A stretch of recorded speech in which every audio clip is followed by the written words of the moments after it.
Hello, my beautiful blossoms, blooms, and buds, and welcome to my holiday book garden. I'm Rosebud Reads, and I am so excited that you are here for our Ficmas special. Well, one of them.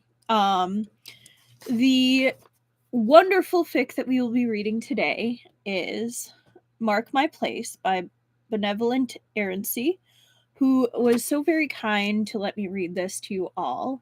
I'm super excited. It's in MXTX. Well, of course it's MXTX. Clearly. It's a Modao Zushi fanfic, and it's actually one of the first that I ended up reading and has stayed a favorite of mine for the few years that I've been around. And I'm really excited to share it with all of you.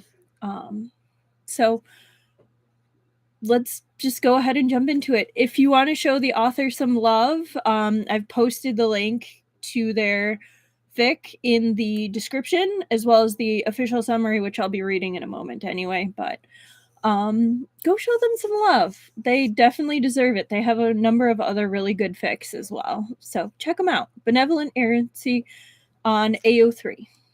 So with that said, let's go ahead and get to this. Oh yeah, I'm not a part of anything else. They own everything. They were just kind enough to let me play in their sandbox. MXTX owns the original work. This is just a work of fiction from that, and both of us are not gaining anything from this. We're not making money. We're not doing any of that. But there we go. Onward. Mark My Place by BenevolentErrancy. Summary. Wei Wuxian had almost made his mark on the cultivation world, had already made his mark on the cultivation world, and he knew it. He'd been a nuisance and a war hero and a threat and the stain of true evil, and then he had died. Whatever place he had once carved for himself was shed at some point in those 13 years. Now, having been revived, a man displaced from time, he could accept that he didn't really belong anywhere except perhaps at Lan Wangji's side. And that should be enough, because Lan Wangji's side was the best place in the world to belong. It didn't matter if none of the other sects wanted anything to do with him, or the fear and scorn that other cultivators met him with. It didn't. The juniors disagree. All right, so that is the summary. And now we get to start. We're in trouble! Startled, Shizui looked up from the book he was currently reading out loud to a group of junior disciples. They had been assigned a set of poems to analyze, and Shizui had found them in a miserable huddle in the library. Remembering being assigned this exact same set of poems and how confusing the language in them was, Shizui had chosen to take pity on them and had sat down to help them through the archaic language. While many of the disciples had been secretly hoping for something to release them from this work, none of them had expected a wild-eyed Jingyi to come barging into the study room and act as that reprieve. How so? Shizui asked. Is Shixian in trouble for running? One junior guest, observing the state of his robes. Don't be impertinent to a senior, Jingyi scolded.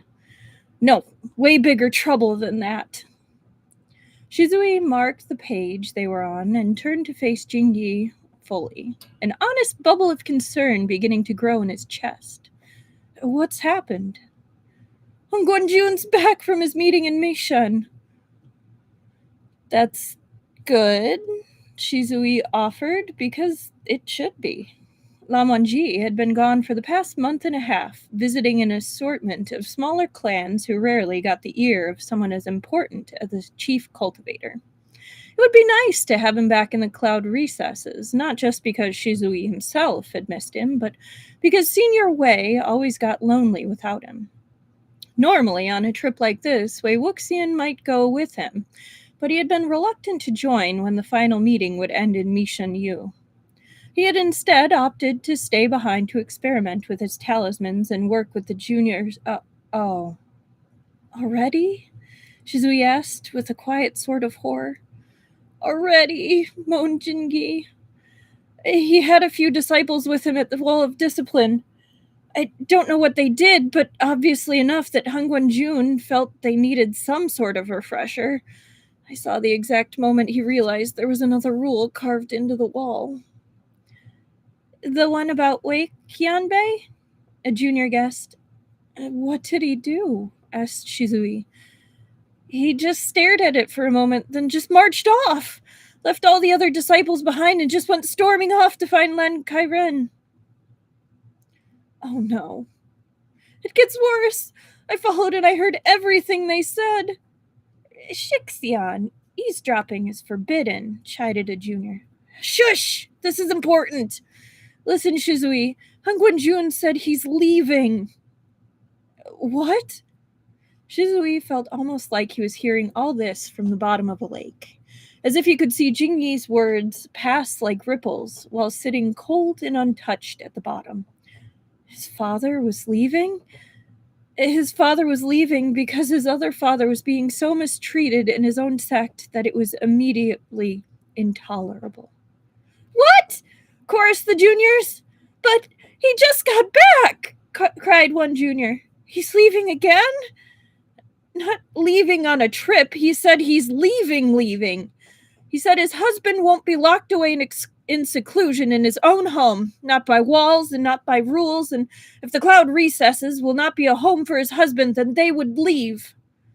Hangguan-jun and Wei Qianbei are leaving?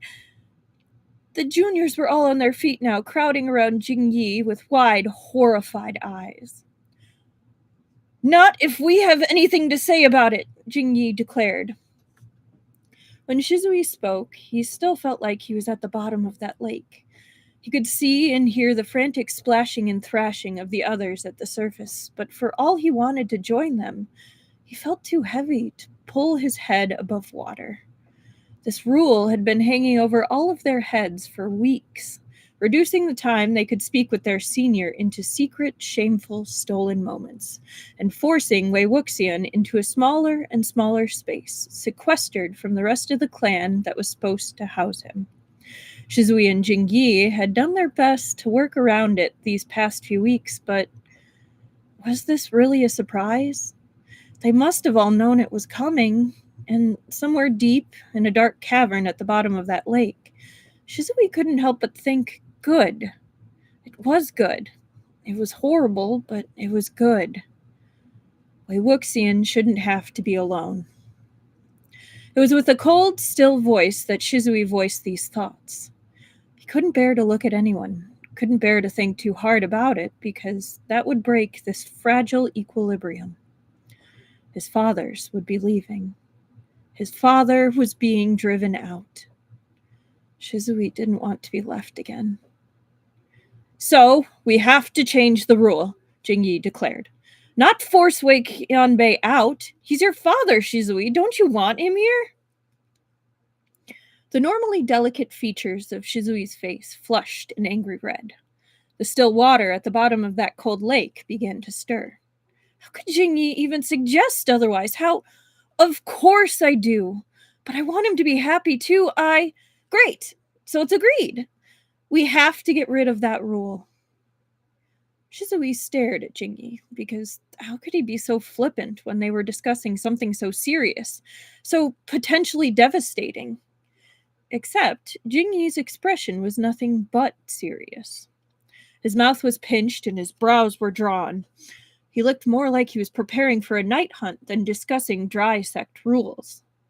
But land sect precepts were quite literally set in stone. How did Jingyi expect to change one just like that? How? Demanded a junior. Right, how? We'll help. Wei Qianbei and Hangguan-jun have to stay. It's their home. And just like that, Shizui felt his head break water and his lungs seemed to fill with the first real breath since Jingyi had delivered his news. Said like that, was it really so simple? It was, wasn't it? The cloud recesses was Lan Wangji and Wei Wuxian's home, so it was only correct that it was welcoming to them. It was Shizui's home too, and so it was only correct that both of his fathers were here with him. They were not changing the impossible, but simply correcting an error, and he wasn't the only one that understood this. Dropping down suddenly, Jing Yi knocked aside the papers that had previously been spread out on the table for poetic analysis. He pulled over a fresh sheet and a brush. Right. First things first. We need a plan. Eh? You want to leave? Trailing along behind his husband as he marched through the Jinshi, Wei Wuxian tried to figure out what in the world could have happened. He'd been eagerly anticipating Lan Wangji's return, but he'd envisioned a very different sort of reunion. One that ideally involved less clothing and significantly less fury. Because while his husband may be wearing white, cloud-embroidered robes, his expression was as black as a thundercloud. Okay, where are we going? Wei Wuxian tried, deciding that humoring Lan Wangji was more likely to yield results than digging in his heels. Unimportant. It's a little important, said Wei Wuxian, jogging to catch up with Lan Wangji as he entered the bedchamber. But Lan Wangji had stopped so suddenly in the doorway that Wei Wuxian crashed against his back and would have probably fallen flat to the floor if Lan Wangji hadn't turned then and caught his arm. Wei Ying is important. Nothing else is, he said, like this was the most obvious thing in the world. Wei Wuxian stared up into Lan Wangji's intense eyes, trying to learn a single helpful thing from them. Lan Zan knows I'll follow him anywhere, but what brought this on? Wei Wuxian finally said. Did something happen while you were traveling? Lan Wangji looked away, mouth pinched sharply at the corners. The rule. He had thought there would be more time to talk around that. What rule? Your sect has over 4,000 of them. Wei Wuxian laughed flippantly. But that just made Lan Wangji's mouth pinch further. Interacting with Wei Wuxian is forbidden, he said. Truly, Hong Guanjun is a model Lan, Wei Wuxian tutted. How is it that you've barely been back in the cloud recesses for a Shichen and have already discovered the new rule? This one's husband is so impressive. Although, I suppose you're not an entirely model Lan, since you are breaking it right now. Shameful Lan Wangji. Shameful Lan Zan. Do not joke. It's a little funny, Wei Wuxian said. Imagine I'm capable of annoying your uncle so much that I've been immortalized in stone. It only took a week of you being gone, you know? I just get so bored when my husband isn't here to indulge me. Don't let it worry you, Lan Zan. I'm not. Give it some time and your uncle will soon grow tired of enforcing it. Has he been enforcing it? Lan Wangji asked sharply. It barely matters. I won't divulge any names, but let it be said that not all of your disciples are as good at following rules as you are. So I've had plenty of people to talk to. Besides, even if he doesn't grow tired of it, then I'm sure Shui Jun, once he comes out of seclusion, he'll strike it. It's all temporary. Though on second thought, Shui Jun had called him Lan Wangji's greatest mistake, so maybe he would actually approve of that rule. Wei Wuxian really didn't know this Lan Shichen at all yet. Been so many years since his time studying in the cloud recesses after all, and Lan Shichen went into seclusion before Wei Wuxian had a chance to get to know him now. Still, all things were temporary, and it's not being talked to that often. That was the only convenience that was required to... Well, I'm going to start that sentence again. I totally messed it up. I'm sorry. Still, all things were temporary, and if not being talked to that often was the only inconvenience that was required for him to stay by Lan Wangji's side, then it was trivial when held up against the other hardships he had suffered in his life. As long as he kept the juniors from getting themselves into too much trouble, it was already a much more pleasant reception than he'd gotten in his Yiling patriarch days. Lan Wangji's hands were still holding Wei Wuxian's arms, and his thumbs were beginning to run up and down, rubbing a comforting motion against his arms. But Wei Wuxian wasn't sure who it was meant to comfort in this situation. Wei Ying deserves a home. A home cannot be a place where one is isolated. Lanzan, who cares what the rest of the sect does? The Jingxi is definitely home. Where else would my home possibly be?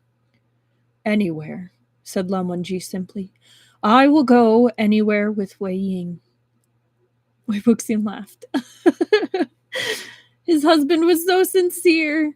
It was adorable. He just wanted to kiss Lan Wangji's indignant little face, especially since it was indignant on his behalf.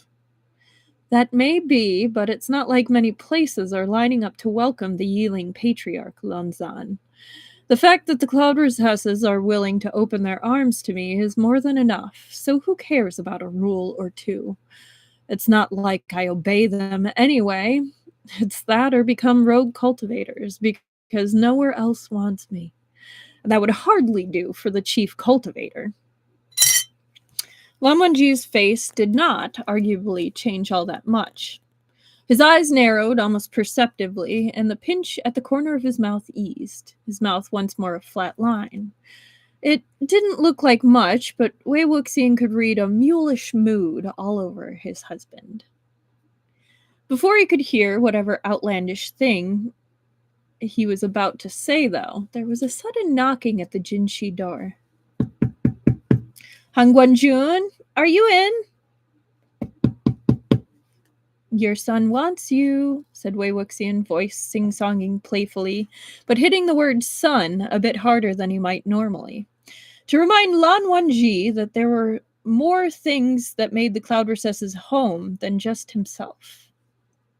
Lan Wangji gave him a look that said that this conversation was not over, before marching to the door.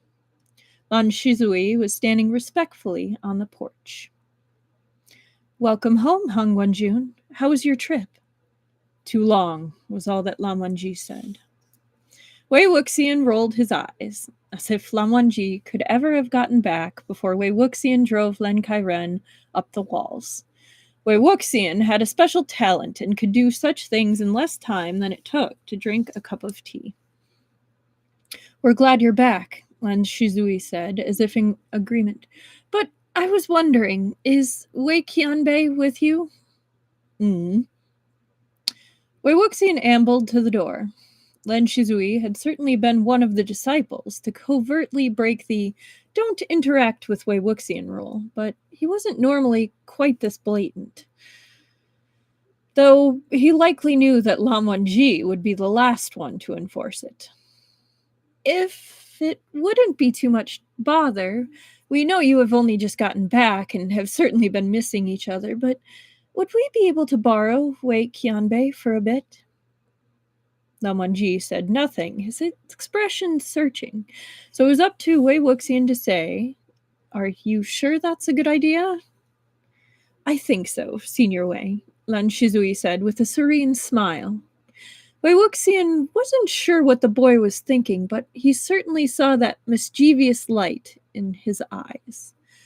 How could I refuse such a good junior anything, Wei Wuxian said. I'll be back later then, Lanzan. Don't do anything crazy while I'm gone, all right? Wei Wuxian followed Lan Shizui and was surprised to find that they weren't going along any of the quiet, isolated paths or walking to somewhere secluded, but were instead walking brazenly through the middle of the cloud recesses towards one of the smaller training halls. People were watching them as they passed, though, so Wei Wuxian didn't dare question Shizui outright.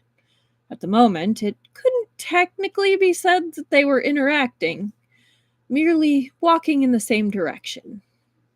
That changed once they entered the training hall.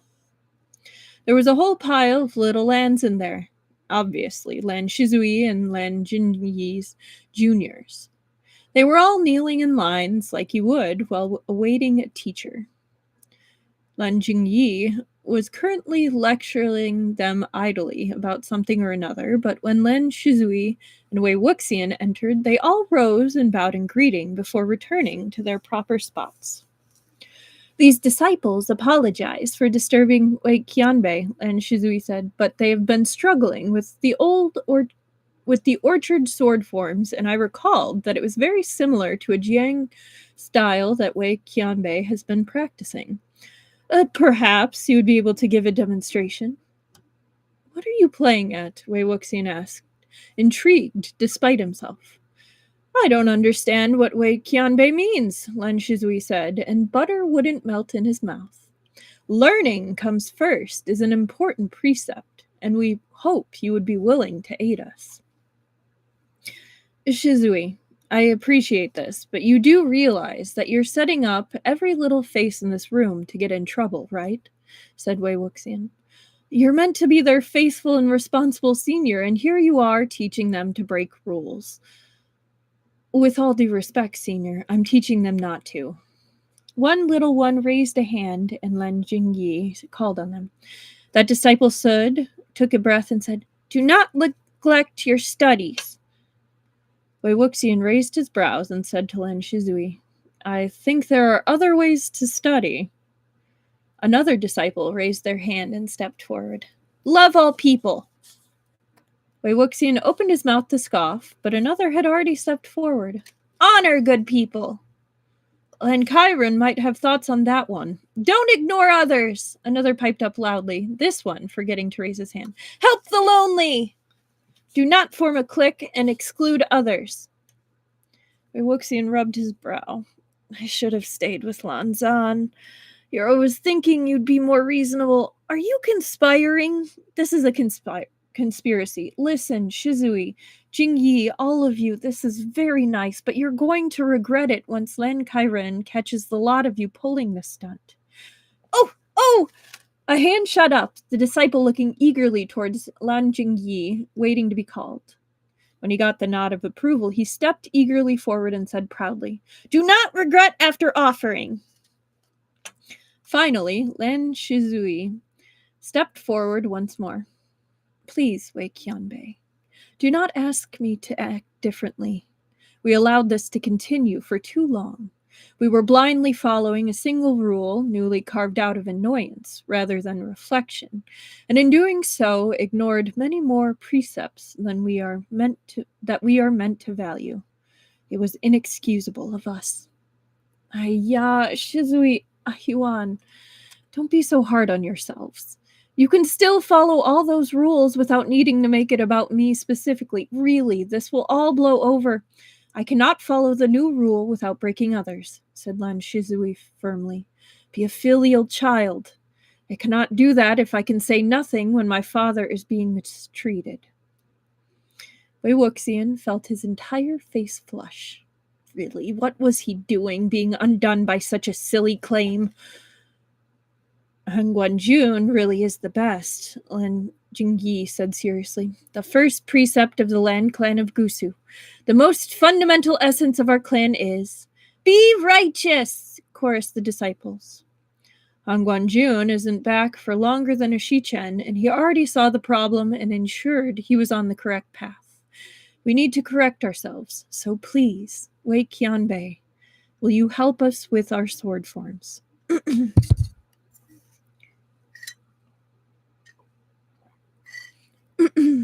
It seemed there would be no arguing them out of this. Better to go along with it, he supposed. It was likely the path of least resistance. So he accepted the training sword Lan Jingyi had at the front of the room. He still rarely wore Swabian, and guided the junior disciples into their drills. While it lasted, it was fun. Wei Wuxian hadn't had a chance to really teach in a long time. He had lectured Lan Shizui and his fellows a bit during the entire Yi City debacle, and the siege up in the burial mounds, and here and there on night hunts, but it was very different from actually leading a class like he had as a first disciple. The class was disrupted once by the training hall doors opening, causing every single body in the room to tense. Instead of Lan Chiron, though, It was Wei Wuxian, or Lan Wangji, who walked silently into the room. He said nothing to anyone, gestured at them to continue, and took a space in the back of the room where he just sat and observed. This only made the disciples even more determined to do well, eager to show off in front of their Hangguanjun. The next time the door slid open, it was much less sedately. A very angry Lan Kairen was standing there on the threshold. Shifu, Lan Shizui said, bowing politely. The junior disciples stopped in the middle of their steps in order to turn to their elder and bow as well. What is this? Lan Kairen demanded. Wei Wuxian swore his beard was practically bristling with outrage. These disciples required additional attention to their orchid sword forms, Shifu. We were providing some additional practice, Lan Shizui said, tone perfectly polite and guileless. You! Wei Wuxian caught sight of the moment Lan Kairen's eyes caught Lan Wangji's across the room. Lan Wangji was watching silently, expression hard. Wei Wuxian really wished he was not in the middle of this. He really shouldn't have let Lan Shizui talk him into this. He'd copied these rules and often enough to know all about the ones that dictate you not fight with family or deliberately cause strife. For a moment, there was a stalemate between the two, Lan Kairen's jaw clenched angrily, before he tore his gaze away from his nephew and barked, You are all knowingly breaking rules. Yes, Shifu, the crowd chorused. Several of the little juniors were trembling with nerves. It was really too heartbreaking to see.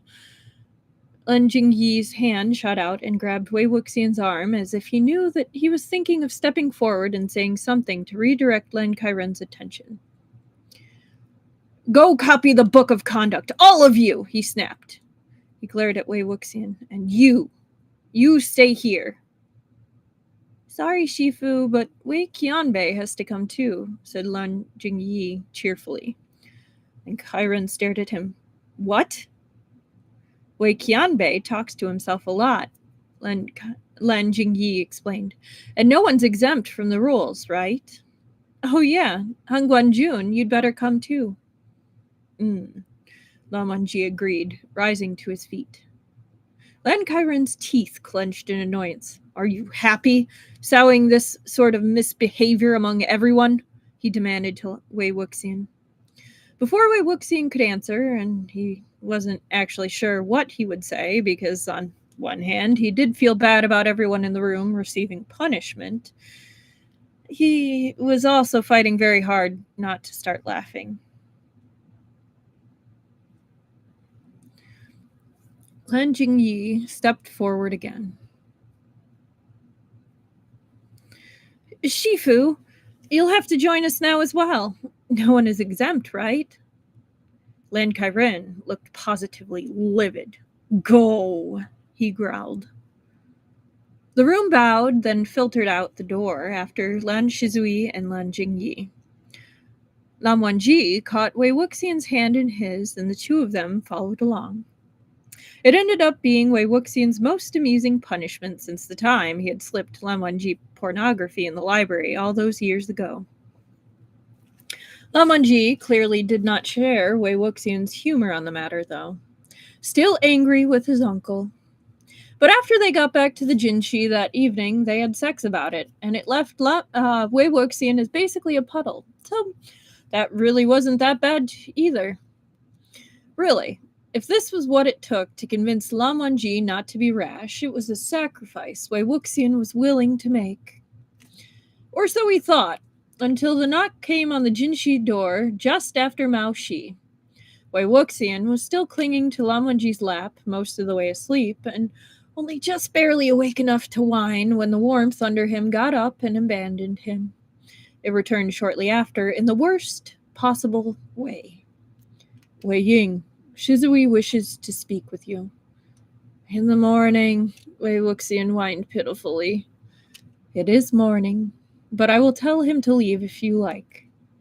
Wei Wuxian groaned. No, just let me get some clothes. So Lan Wangji went out to entertain Lan Shizui in the main room of the Jinshi, while Wei Wuxian fumbled into just enough robes to be presentable before practically toppling into the other room, collapsing back onto Lan Wangji's lap. Wei Qianbei, said Lan Shizui, with all the bright-eyed alertness of the terminally Lan. We were hoping you would be able to come and instruct the juniors again. They found it very informative and were eager for another lesson. Can it wait until after lunch? Wei Wuxian mumbled. It could, but we were actually hoping we would be able to do it before morning lessons began. Just a quick refresher. There was that note of mischief again, and Wei Wuxian was so weak to the idea of his little Yuan being mischievous. Normally, Lan Jingyi was the one who did enough of that for both of them. Right, said Wei Wuxian. I'll just give me a few minutes. I'll be there. We appreciate it, Wei Qianbei. And so just like that, Lan Shizui was gone to assemble his little rule breakers, and Lan Wangji was shuffling Wei Wuxian back along into the bed chamber to dress properly for the day. He didn't bother eating because he was pretty sure he'd actually throw up if he ate Gusulan food this early in the day, but he swallowed 3 cups of tea, and by the time he'd passed through the cool morning air into the training hall, he was halfway to awake. I so get it. Unfortunately, that halfway included feeling everything he and Lan Wangji had done not that many hours earlier, and he honestly wasn't looking forward to modeling sword forms. He would have to think of something to do with the juniors that would involve less movement on his part because, ouch, he really needed to strengthen his golden core enough to mediate these sorts of mornings if this was going to become his life. He had just come up with a good activity that a little group of disciples could do that wouldn't involve too much movement on his part when he entered the hall and did not, in fact, find a little group of disciples. The number must surely have doubled since yesterday. He stared in mute confusion at Lan Shizui and Lan Jingyi. Lan Shizui just smiled at him, and Lan Jingyi shrugged. They heard what good instruction you gave, Wei Qianbei, and insisted on coming. How could we say no? So Lan Wangji took his place at the back of the hall, this time with a lap desk so he could carry on with his chief cultivator duties, and everyone else lined up with their eyes on Wei Wuxian. They trained until there was actually some proper sunlight streaming in through the training hall windows, at which point it must have been time for real lessons because Lan Kairen was storming in, looking murderous. They all trailed out after that to go carry out their punishment once again. Wei Wuxian, who had probably copied out all these rules often enough to fill the entire library pavilion with duplicates, finished only second to Lan Wangji, who was using this time to correct the calligraphy of the younger disciples. The third day, Wei Wuxian almost cried when he was once again pulled out of bed and dressed and practically carried into the training hall. Lan Wangji, on the other hand, seemed to be getting progressively more cheerful with each day.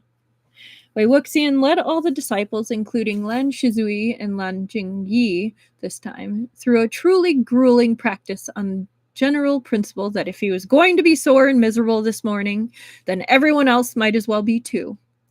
Maybe if he made this bad enough, they would give up their feud with Lan Kairen and let him sleep. Instead, when they had finished their punishments that day, the Lan juniors actually went off sounding excited. He was frankly flabbergasted when he was walking through the cloud recesses later to find Lan Wangji and then heard a group of adolescent disciples talking between each other, saying, I heard he's only teaching the youngest juniors, but do you think he'd let us older disciples join too? My Didi says he's never had a lesson like Wei Qianbei's, and he hasn't taken anyone out on a night hunt in months. The fourth day was the same group of young Lans, but there were indeed taller heads arranged hopefully at the back of the room. He couldn't exactly turn them away, could he? So he decided to make use of them and got them sparring with the younger ones, making the older ones focus on strict spiritual control that was meant to absorb and redirect the energy of their opponents. In this case, the younger ones, who Wei Wuxian instructed to throw as much spiritual power as they could into their hits. It resulted in the odd student, sometimes young, sometimes old, getting thrown across the room, but no one was seriously hurt, and it was, in Wei Wuxian's opinion, a resounding success. This was not an opinion held by Lan Kairen. This time, they were assigned to write their lines while in handstands, even the juniors. Even Wei Wuxian. It was a bit of a sorry sight, and Lan Wangji finished his quickly to help with the younger disciples' balance, but Wei Wuxian found he couldn't actually be too upset. He was trying to regrow an entire golden core after all, so maybe a few handstands wouldn't hurt. Okay, it definitely hurt. Lan Wangji had better not expect him to move a single muscle in bed tonight. Let him do whatever else he wanted, but Wei Wuxian intended to lie there like a pillow the entire time. The fifth day, Lan Shizui did not lead him along the same route through cloud recesses. The training hall we were using was getting a little small, he admitted. We thought we would borrow one of the main training halls since they're not used until main lessons begin. Are there more disciples? Wei Wuxian asked incredulously. How long have you repressed little Lan's been waiting to break the rules? Lan Wangji just hummed contentedly as they entered to a sea of white robes who all stood and bowed at them. This time, it wasn't Lan Kairen that found them. The doors slid open and Wei Wuxian braced himself for his lesson to come to an abrupt end. The quietly exhausted gaze of another Lan instructor. He was probably coming to prepare for the lesson he was meant to be holding in this very room. Han Guanjun, Wei Gonzi, I see you have begun lessons early. Again. These disciples have been asking for some extracurricular sparring lessons, said Wei Wuxian. That is indeed what I have heard. Attendance at morning lessons has been rather sparse over the past few days. I understand it is because the disciplinary hall has been quite readily populated. Perhaps you could hold lessons here? Or there? Said Wei Wuxian, which stirred a buzz of giggles from the disciples standing closest to them. The teacher's desk to arrange the papers he had brought.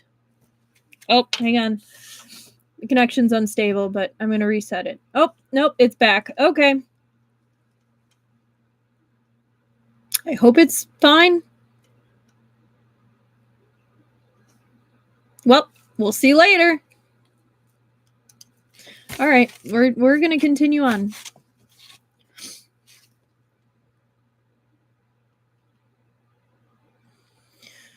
Okay. Wei Wuxian continued his lesson, but now with the very uncomfortable knowledge that a proper Lan instructor was watching his every move from the sidelines. Lan Kairen came in shortly after, and off everyone went for their punishment. Wen Chang, where are you going? Lan Kairen asked the instructor, who had also turned to leave. I'm afraid I also interacted with Wei Wuxian this morning. I will be joining them. However, Wei Gonzi had an interesting suggestion that might be worth trying out. I will let you know how it goes. All Lan Kairen could do was watch in despair as Lan Wencheng joined the disciples in the disciplinary hall. His lecture, by and large, went over quite well, given that he was a very capable, if slightly distracted audience. Wei Wuxian wondered if being upside down helped with lesson retention, given how much blood was currently rushing to his brain. On the sixth day, there were a number of instructors standing outside the training hall before Wei Wuxian even got there. The Lan disciples were lined up outside, watching their teachers somewhat warily. Wei Wuxian is truly a force of nature. Rather than rail against the storm, we have decided to bend with the winds, Lan Wuxian said mildly. If you do not mind us intruding on your lesson, Wei Shifu, we thought perhaps this way we may be able to get some morning training in before we lose all of our students. Be my guest, said Wei Wuxian weakly. He did not lead that lesson, but he was happy to trail around and correct the disciples as they followed their teacher's instructions. It was nice to give his body a bit of a break, or his arms really were going to drop off like a corpse's. When Lan Kairen entered and found them all in there, he just sighed. There was no seventh day. Instead, when the knock came on the Jinshi door, it was not Lan Shizui there, but rather Lan Kairen. I have brought tea, was all he said in greeting, as Lan Wangji stepped aside to allow him entry. Lan Kairen was pretty much the last person Wei Wuxian wanted to see this early in the morning, but he did his best to sit up at the table properly and did eagerly drink the tea. For you, Lan Kairen said, sliding a rolled-up piece of parchment at Wei Wuxian. What is this? Wei Wuxian asked as he unfurrowed it. It contained a neat little diagram with boxes and times and room names. A schedule for the training halls, Lan Kairen said, as if it pained him, for when you may teach certain disciples. This has become too disruptive. You will have allotted times for allotted groups. Kindly respect these times so that other lessons may progress naturally. Wei Wuxian blinked, genuinely stunned, and maybe just a little touched. I will, he promised, offering a bow to Lan Kairen. Lan Kairen just huffed and took his leave. He really is like a fussy old cat. The rule against interacting with Wei Wuxian was struck from the wall. The lessons, however, continued, as did the disciples' enthusiasm, even if they were now no longer tantalizingly illicit. And so, life carried on in the cloud recesses. Maybe, with so many young disciples now greeting Wei Wuxian, eagerly calling him not just Qianbei, but also Shifu, it was beginning to feel like not just a place he stayed with Lan Zan, but also a little bit like a home. Of course, they didn't stay exclusively at the cloud recesses, or even exclusively in Gusu. Lan Wangji, as chief cultivator, was constantly pulled in all sorts of directions. More often than not, Wei Wuxian joined him because he liked traveling, and he liked being with Lan Wangji. And he also liked ensuring his husband didn't go slowly insane while dealing with the sect politics all on his own. So when the letter came from Qinghe, Wei Wuxian eagerly dropped his meditative pose. Developing a golden core required so much meditation, and he was so entirely sick of it, and slid over to the table to watch Lan Wangji read it. He could already eagerly imagine the trip. It would not only be an opportunity for a change of scenery and a visit with an old friend, but also a nice solitary trip with Lan Wangji. As much as Wei Wuxian thrived among other people, and as much as he loved working with the disciples these days, it had been too long since it had just been the two of them. Flying on Swabian would be good exercise for his core as well. So Wei Wuxian was rather startled when Lan Wangji, upon having read the letter, tossed it aside. Eh? Wasn't that from Nai Hui Song? Are you really not going to answer it? He doesn't want help. He just wants attention, said Lan Wangji, picking up the next missive in his stack. So cold, Lan Zan. Wei Wuxian laughed as he picked up the letter and began to scan it. Of course he wants your attention. You're Hongguan Jun, the second jade of Lan, who wouldn't want your attention. I make it my primary occupation, after all. He hummed idly as he read Nai Hui Song's pitiful words. Besides, who else is there for him to ask? Why not go? You haven't seen one another in ages. It may be a nice change. The things left unsaid in the sentence rang out like the cloud recesses' evening bells. It went unsaid that Nai Hui Song had no one else to ask because Chifeng Zun was finally at rest, and now Lian Feng Zun, too, was dead and buried. Even Shui Jun was beyond his reach, deep in seclusion as he was. Yeah. It also remained unsaid that the last serious interaction that Nai Huaisong and Lan Wangji had was at the Guanyin Temple. Lan Wangji had never been particularly close to Nai Huaisong, but Wei Wuxian suspected that relationship had only become more fraught since then. Like Wei Wuxian, Lan Wangji held his own suspicions about Nai Huaisong's involvement in the whole affair. And not only the fate of Guangyao at the temple, but in the time preceding it too. Like Wei Wuxian, he did not speak of it, but Wei Wuxian could only imagine how Lan Wangji must feel, suspecting as he did that this was the man responsible for his brother's heartache and mourning.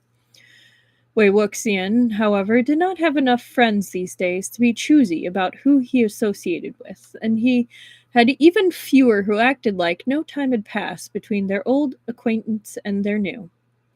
So, since Wei Wuxian doubted he would ever truly know what Nai Huaisong's involvement in the matter of his resurrection did or did not include, he simply chose not to dwell on it and to happily enjoy his company any time their paths crossed. That is definitely one way to look at it, I will say.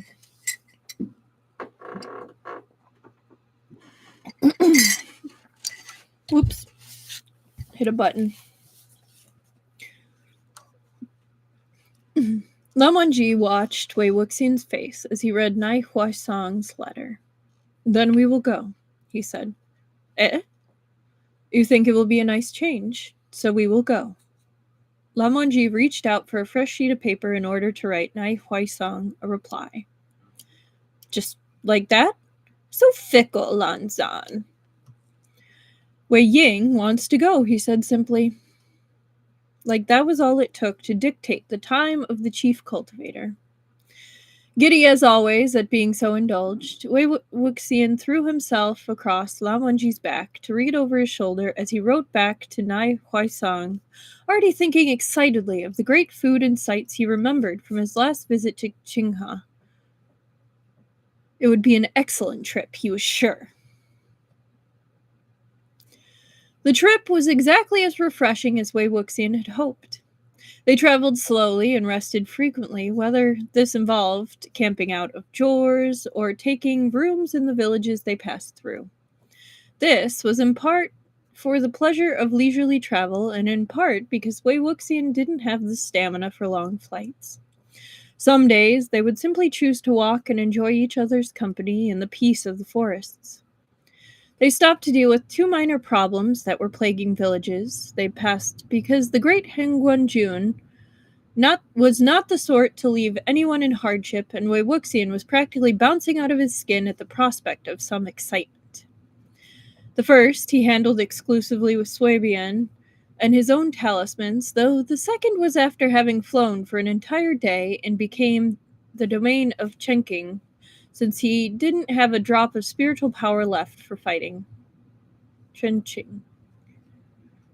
Wei Wuxian also used this time to continue cultivating with sword forms and to spar in the evening after they had finished traveling for the day.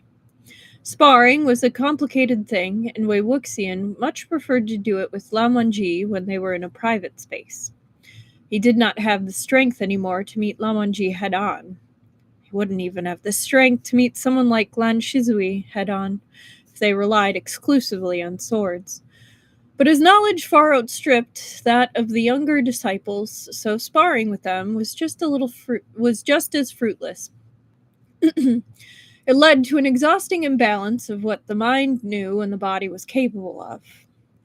But for all it was frustrating and embarrassing at times, Wei Wuxian worked on channeling peace for his new body and pleasure in training with his husband. Still, it wasn't like that made the frustration completely disappear. "It's been too long since I've practiced these early forms," Wei Wuxian grumbled. "Even before the Sunshot campaign, I was mostly teaching disciples who were past this stage. I swear, I'm getting them mixed up with your Gusu style. What a mess. I'm going to end up as some sort of Jiang Lan Simera." Chimera. There we go. The unorthodox has always worked well for Wei Ying, said Lan Wangji, who is currently massaging Wei Wuxian's aching muscles and streaming spiritual energy into them. It'll have to, because it's not like he can go rejoin a remedial lesson in Yunmeng, said Lan Wangji, and then decided to distract Wei Wuxian from his Aladdin mood by letting his hands slip lower and lower down Wei Wuxian's back in a way that led to them putting the inn's bed through its paces. Ooh. Several days later, it was Wei Wuxian who first set foot on the unclean realm, mostly because he had been exhausted by the time they reached its front gate, and he had ended up landing a bit too quickly, nearly making his knees buckle when he connected with the ground. Lan Wangji was descending at a much more sedate, elegant pace. That meant Wei Wuxian got to see the complete dismay on the face of the disciple waiting to greet them. Wei Wuxian had come to accept these sorts of looks at cloud recessives, and immediately his hands raised to flatten what was probably very windswept hair and ensure his robes were sitting correctly. It was only when the disciple's eyes jumped nervously down to chinking on his belt before jerking back up as if burned that Wei Wuxian realized that it hadn't been the dismay of seeing a rowdy and disorderly Wei Wuxian, but the dismay of seeing the Yiling patriarch drop from the sky onto one's doorstep. It said something that Wei Wuxian had actually stopped being accustomed to that sort of look. It was unsurprising, though, and he should have expected it. The man was clearly older than he or Lan Wangji. He could remember the Sunshot campaign. He would have heard stories of Nightless City, and may have even been present for the siege of the burial mounds.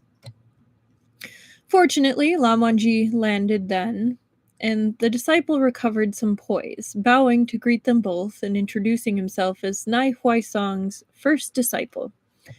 He graciously led them into the imposing fortress that the Nai sect called home, leading them past the many curious disciples who had stopped to stare. At the chief cultivator or the Yiling patriarch, Wei Wuxian couldn't say.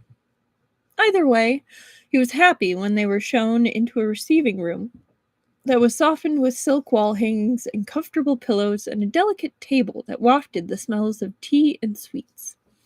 Wei Xiang! Nai Huaisong greeted, leaping up. Nai Xiang, long time no see. Wei Wuxian returned, bounding over to throw himself onto one of the large floor cushions next to Nai Huaisong. The first disciple cleared his throat, eyes rolled agonizingly towards the ceiling. Oh, right! And Lan Wangji, welcome. Thank you for coming, Nai Huaisong said with a bow. Both the address and bow were definitely too informal to make the first disciple happy, but it delighted Wei Wuxian, and Lan Wangji was indifferent, simply returning the greeting and coming to join them at the table. Really, I can't thank you enough. You have no idea how hard it's been. Nai Huaisong moaned pitifully, snapping his fan open, while the first disciple poured the tea. Really, I've been at a complete loss. I don't know what I could possibly do without Hong Guanjun's assistance. Wei Wuxian leaned against the table to grin at Nai Huaisong. Really, Nai Xiang, you didn't even say in the letter what the problem is. I've been waiting all this time to hear what the disaster could possibly be. Ah, it's a tragedy, exclaimed Nai Huaisong. He looked like he was ready to descend into good dramatic tirade that was sure to entertain Wei Wuxian, but Lan Wangji spoke up first. Nai Zongzu, a word. Yes, of course, anything for Hong Guanjun. There was something I wished to discuss with you, regarding previous unresolved business you had with us. Nai Huaisong blinked behind his fans, eyes looking confused. Wei Wuxian could relate. He had no idea what Lan Wangji was referring to. He was almost certain that Nai Huaisong and Lan Wangji hadn't been discussing anything since he had come back, and he knew Lan Shichen wasn't taking correspondence, so there had definitely been nothing recent. Had Gusu and Qinghe been in the process of negotiating something before Zui Jun's seclusion? Rather than explain himself, Lan Wangji just met Nai Huaisong's gaze, face unmoving until Nai Huaisong brightened. Oh, yes, of course, of course. How could I neglect that? You see, I really am no good. I'm no good at all. I forget things all the time. What would I do without you? What's all this about? Wei Wuxian asked. Don't you want to hear about my problem first? Nai Huaisong cried. Please, please, of course we'll discuss things after, but can't we resolve my problem first? I beg you, I really just don't know what else I could do. He flung himself bodily at Wei Wuxian, grabbing him miserably as if they were students again, and he was begging Wei Wuxian to help him cheat on a test. Wei Wuxian just laughed and patted Nai Huaisong's head indulgently, promising that yes, he would certainly hear about this tragedy first. The disciple standing at the door sighed wearily. It's about the junior spring performances, he moaned. Spring performance is coming up, said Wei Wuxian, for whom this was news. The Yao clan announced that they would host the next one, and it's not for over a year yet, but they're already pressing me for numbers. How many of my juniors are coming? How many instructors? How many spectators? How many are competing in each category? How many? And Wei Xiang. I just really don't know. I don't know. One of the categories is going to be talisman craft this time, and we never performed well with talismans, so how can I know how many to bring? I just don't think the Nai style is suited to talismans. Wei Wuxian snorted. Nai Xiang, what are you saying? Talismans are all about the brushwork, and you spend all day painting. How could you not be suited to talismans? And if you are suited to them, then how can your sect not be, if you all practice the same style of cultivation? Nai Huaisong turned big, hopeful eyes to Wei Wuxian. Do you really think so? He reached out and clasped Wei Wuxian's hands. You can show us, can't you? Even just the basics, if they were taught by Wei Xiang, would help. I'm certain of it. I don't want to give Yao Zhongzu a reason to think he can turn his nose up at the Nai clan. Dagua would be so upset. If I sent you with my first disciple to the lessons in progress, you'll help, won't you? Eh? But before Wei Wuxian really understood what was happening, Nai Huaisong had sprung back up into a seated position and was gesturing at his disciple to come over. Sorry. You'll show Wei Xiang to a class, won't you? The first disciple looked as long-suffering as it was possible to look without being a centuries-old ghost. Yes, sect leader. And like that, Wei Wuxian was being escorted off to a whole other wing of the fortress. Thank you for indulging, Nai Zongzu. Oh, okay. Thank you for indulging, Nai Zongzu, the first disciple said after several awkward minutes of silence. It's like we're kids all over again, said Wei Wuxian dismissively. I wonder why he actually wants me off doing this. If this was his real problem, wouldn't he have written to me rather than Lan Zan? The first disciple looked sideways at Wei Wuxian, but seemed to relax slightly at whatever he saw there. Who can say with our sect leader? Some things really don't change, Wei Wuxian agreed. At this point, they were stepping into a smaller room where a lesson was clearly in progress. It was almost comically restrained for the Nai sect. Wei Wuxian was so used to seeing the Nai cultivators out in the open-air courtyard training with their sabers. It was hard. Oh my goodness, I'm so sorry about the yawns. It was hard to imagine a bunch of baby Nais all sitting so properly at desks in such a constrained space. They could be identical to his little lands if it weren't for the robe colors. They all up when the first disciple entered. I think it was, they all stood up when the first disciple entered, everyone clearly recognizing him, but looking confused at the unfamiliar black-robed cultivator that entered behind them. The instructor looked at Wei Wuxian for a moment, his face just bland unrecognition before turning to look at the first disciple for an answer. Lan Wangji has just arrived, and Wei Wuxian, the first disciple said, a careful lack of inflection in his voice. Nai Zongzu has requested that Wei Wuxian be given over a classroom for the morning to teach some talisman craft. Wei Wuxian watched with sardonic humor as the instructor's eyes suddenly snapped back to Wei Wuxian and lit with sudden bright recognition and terror. It was clear he was trying to stifle it quickly, but he was so frenzied to not show any fear or disrespect that it really just made it worse. The disciples were too young. The name Wei on its own, even coupled with the black robes and the connection to the chief cultivator, meant nothing to them. It was only the first disciple and the instructor who were burdened with the knowledge that it would be him teaching their disciples. Whatever Nai Zongzu wishes, the instructor said, voice brittle.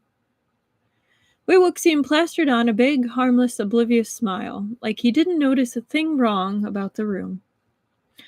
I really don't know what he expects me to do. I came to eat food. I wasn't expecting to teach anything, he said with a helpless shrug. I'm sure whatever Wei Wuxian wishes to teach will be acceptable, the instructor said, like it was a battle to get the words out. He did step aside to make room for Wei Wuxian at the front of the class, but Wei Wuxian also noticed how he very deliberately did not go far, choosing to sit in the corner of the room and maintain careful observation. Some vacation Wei Wuxian had gotten himself into.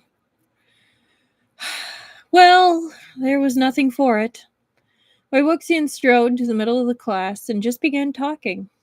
If nothing else, he could certainly do that. So really, what cultivators always forget is that a properly made talisman shouldn't actually need any spiritual power at all.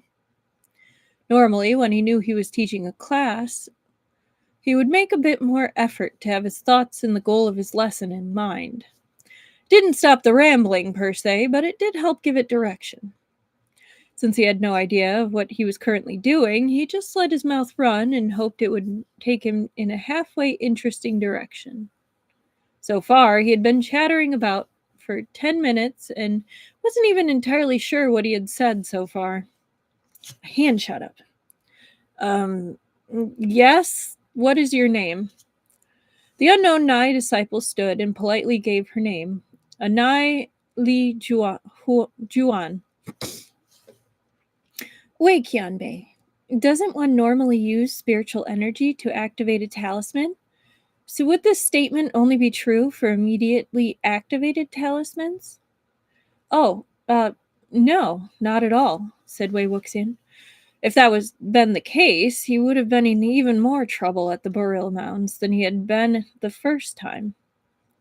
Using spiritual power to activate a talisman is what lots of cultivators do, but it's actually pretty lazy.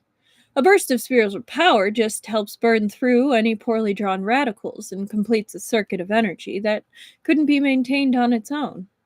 If you've drawn it properly, then intention is what activates it, and the spiritual balance of the characters you've drawn is what maintains the power. Nothing needed from you at all besides the know-how when drawing it. Of course, if you know how to balance a talisman, then you can begin to unbalance it. This time, it wasn't one hand that was raised, but several. Okay, that meant Wei Wuxian was succeeding in either holding these disciples' interests or making absolutely no sense at all. It was hard to know when he was talking faster than his brain was actually thinking. He called upon one of the students who rose, introduced himself, and demanded loudly, "If the goal is a balanced talisman, why would you want to make it unbalanced? You just said it was lazy." "I wish more of our instructors told us to be lazy," called out one voice from near the back of the room, causing a burst of laughter. Ha ha ha ha. The Nai instructor's nervous eyes darted between the laughing students and Wei Wuxian, until he realized that Wei Wuxian was one of the laughing voices.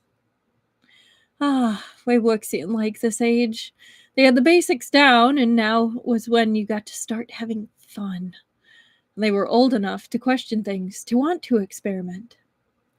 Does that mean Nai cultivation is lazy? Wei Wuxian mused aloud, tapping his chin in a way he knew that would aggravate. Sure enough, there was a roar of dissent. You try running laps around the wall if you think it's lazy, cried one. Sabers are so heavy, I can barely even lift mine. And they make the training sabers even heavier than that. Sword users have no idea, bemoaned another. And on the voices lamented. Wei Wuxian had to laugh again, because whether these disciples knew it or not, they all had a stronger kinship to their sect leader than they might expect. All right, this one apologizes for the slight, said Wei Wuxian, bowing before the class. But if the class has said that working out of balance was laziness, is the Nai saber work not about maintaining a heavier than usual balance of yin energy? There was a murmuring at that. Thoughtful.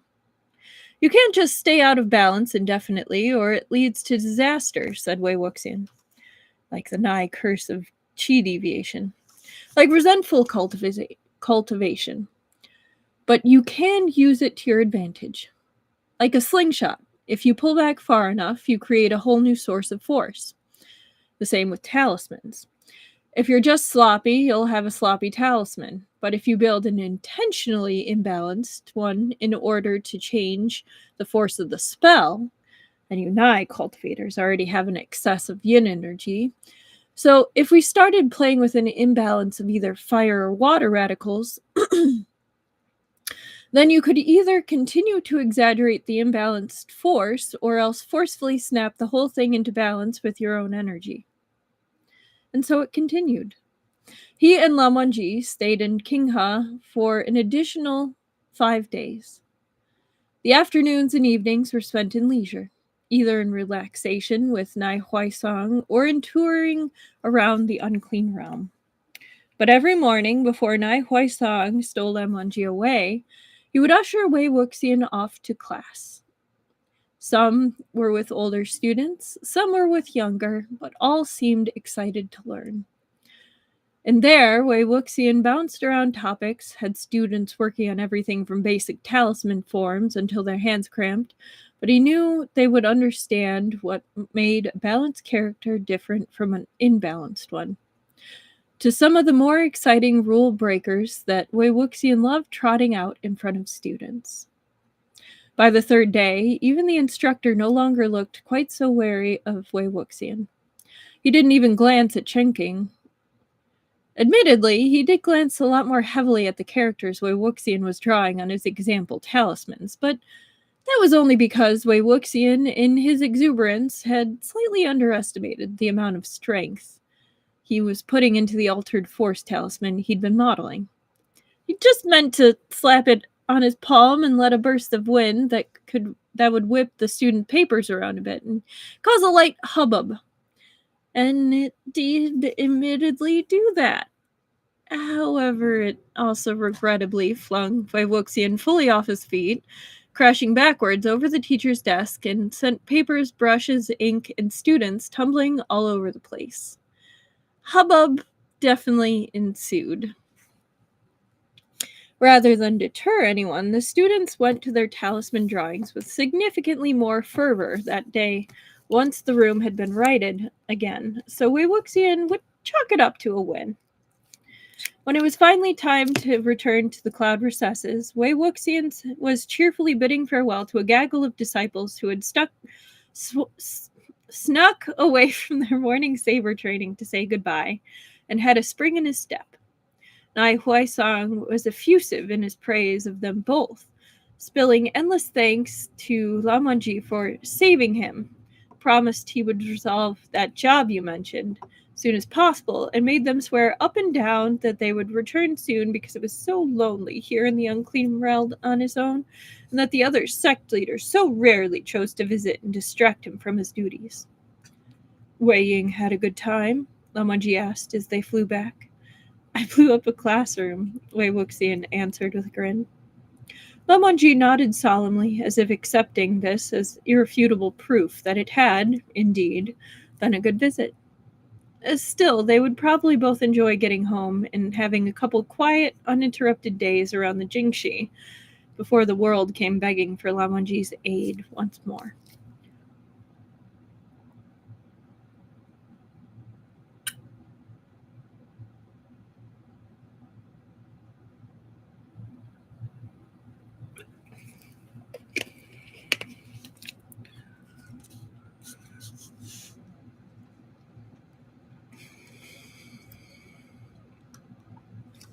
Lan Wangji, or Wei Wuxian, didn't receive much mail, especially not when compared to the onslaught that seemed to arrive for Lan Wangji daily.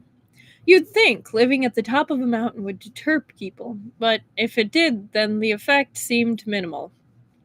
Wei Wuxian had a strong suspicion that Jingguang Yao must have had a more effective system for this, probably disciples or assistants, who'd help sort the urgent from the trivial, but they weren't really in a place to ask him. Well, Wei Wuxian could probably come up with a way to ask, but he wasn't sure he wanted to hear what Jin Guanyao would have to say about him drawing his soul from eternal torment in a seal coffin with Qifeng Zun, just to ask him about filing systems. He'd probably be pretty pissed. So Lan Wangji continued to go through his own mail with the occasional aid of Wei Wuxian. He had brought up the suggestion of getting others to help as well, if for no other reason than sparing Lan Wangji a bit more time to do things he cared about, but Lan Wangji resisted.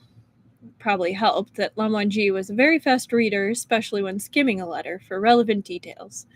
But Wei Wuxian suspected he knew he had a different way of categorizing urgent from trivial than others might.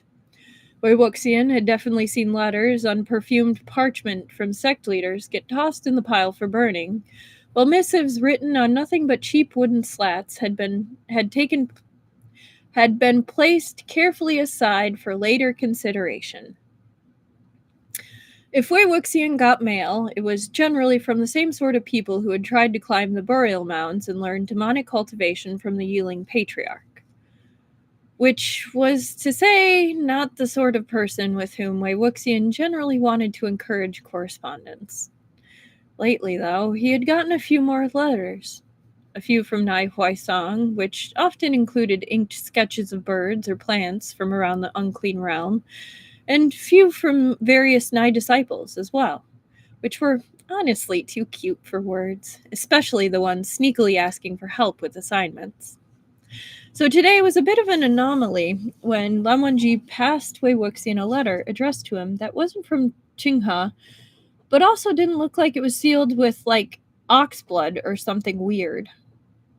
It was, however, sealed with a very familiar lotus symbol pressed into the wax, so that was concerning in its own right. It was a letter from Jiang Cheng. Wei Wuxian wasn't sure how long he sat staring at the letter in his hands, but he probably could have timed it by the shivers that raced up and down his back. How many times had he sat down to try to write to Jiang Cheng? The same number of times he had given up and tossed the soiled parchment into the hearth. How could he begin to address everything that needed to be addressed in a letter? How could he begin to explain the whys behind every betrayal he had lashed across Jiang Cheng's back? How could he begin to describe the hurt of the ones Jiang Cheng had lashed across his own? How could he apologize for the things he didn't regret? How could he find words big enough to fill the ones he did? How could either of them have ever walked out of Guanyin Temple with the gulf of a decade and too many hurts, too many deaths, too much guilt between them to ever find a way to start mending that bridge, especially through a letter? So Wei Wuxian had, like a coward, given up, accepted the knowledge that among all the many things he had lost, all the things he had ruined for himself, his brother had been one of them. and he accepted that this was a truth he would have to live with. Not Jiang Cheng, though. He had done it. He had been the one to face those years, face those hurts, and push them down. He had written first. Do the impossible indeed. Had the Jiang sect ever had a better sect leader? Wei Wuxian scribbled at the tears on his face with his sleeve, grateful that Lan Wangji seemed to be focused on his current letter, not at the mess his husband was in over a single sheet of paper. Unable to wait anymore, terrified and elated and nauseous at what might be waiting for him, Wei Wuxian broke the seal and opened the letter. And stared. What's this about you deserting the Jiang style for the Lan style? The fuck you are! Get to Lotus Pier immediately. I'm going to kick your ass. Wei Ying? I think I need to go to Yu Meng, he heard himself say distantly. Did something happen? Not yet, but something might once I get there. It can be hard to say with Jiang Cheng. What happened was quite a lot of yelling. But not bad yelling, which was a little hard to explain to Lan Wangji, who had probably never had a screaming match with his brother even once in his life. Those cute little Gusu accents, they probably didn't know how to have a proper row even if they wanted to. Communication in Yunmeng often happened at volume. Happy, heartbroken, furious. It wasn't uncommon to hear it all being called across the pier. They were the sounds of home. Or a home. A previous home? The last few days, he and Jiang Cheng had seen each other at cultivation. The last few times he and Jiang Cheng had seen each other at cultivation conferences had been marked with silence. Stillness, politeness, or pretending not to have seen the other at all. Wei Wuxian would take yelling any day. And it helped to have something pointless to yell about, because it meant they could skim over the surface of an argument without needing to actually plumb its fathomless depths. I'm not switching to the Gusu style, exclaimed Wei Wuxian for what felt like the dozenth time since arriving. Then why is it that when I ran into Nai Huaisong, he said you were visiting Qinghe and that he saw you using the Lan forms instead of the Jiang forms? You think you can swap over just like that? They had started this meeting technically sitting at a table, but it had been abandoned rather quickly. Once the yelling had started, Jiang Cheng had ended up on his feet in emphasis, and Wei Wuxian had sprung up to defend himself. Lan Wangji was standing now too, hovering uncomfortably at the edge of the fight, his eyes locked on Jiang Cheng in a way that suggested he was trying to decide how much of this he should tolerate before taking drastic actions. For the sake of intersect politics, Wei Wuxian should probably try to bring this conversation back to reasonable volumes. On the other hand, he and Jiang Cheng had once wanted to eavesdrop on a meeting between Jiang Fingmian and sect leader Ouyang, so they had climbed up into the rafters above the main hall, only to end up slipping and falling directly onto the tea set. So maybe they had never been the most adept at intersect politics. Between the hot water burns and the walloping they had gotten as they run out, you'd think they would have learnt a lesson. Though in fairness, Jiang Cheng had obviously gotten better over the years since he had somehow dragged the Jiang sect from the point of annihilation back to the status of a great sect. Wei Wuxian had arguably somehow gotten even worse, given that he had ended up torn to death by a shared hatred of the other clans. Nai Huaisong never even saw me cultivate, Wei Wuxian argued. He had me drawing talismans all morning, and then we messed around all afternoon. Lan Zan was the only responsible one there. Now that I would believe, Jiang Cheng huffed. So then why did he say that you were switching to the Lan style? You saying it was a prank?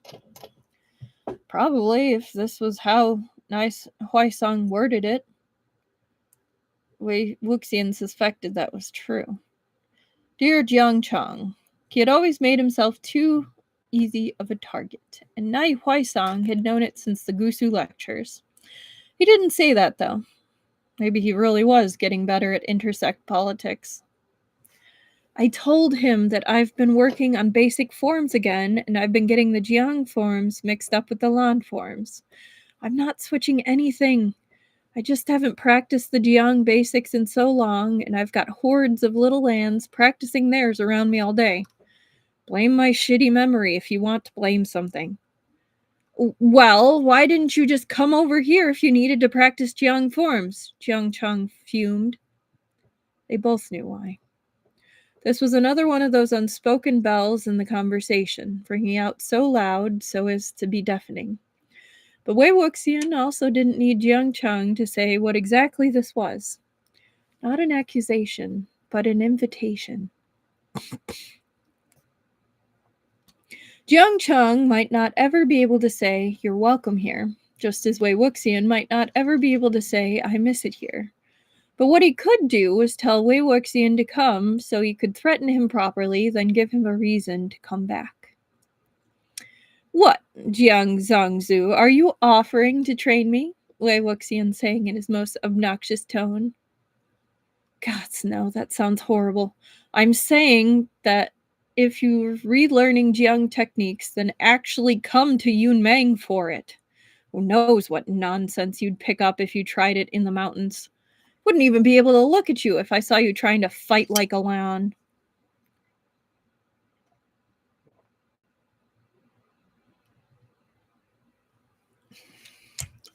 No hitting buttons. Which was how a very startled young instructor found not only an adult, but the Yiling patriarch himself, standing head and shoulders above the rest of his class next morning.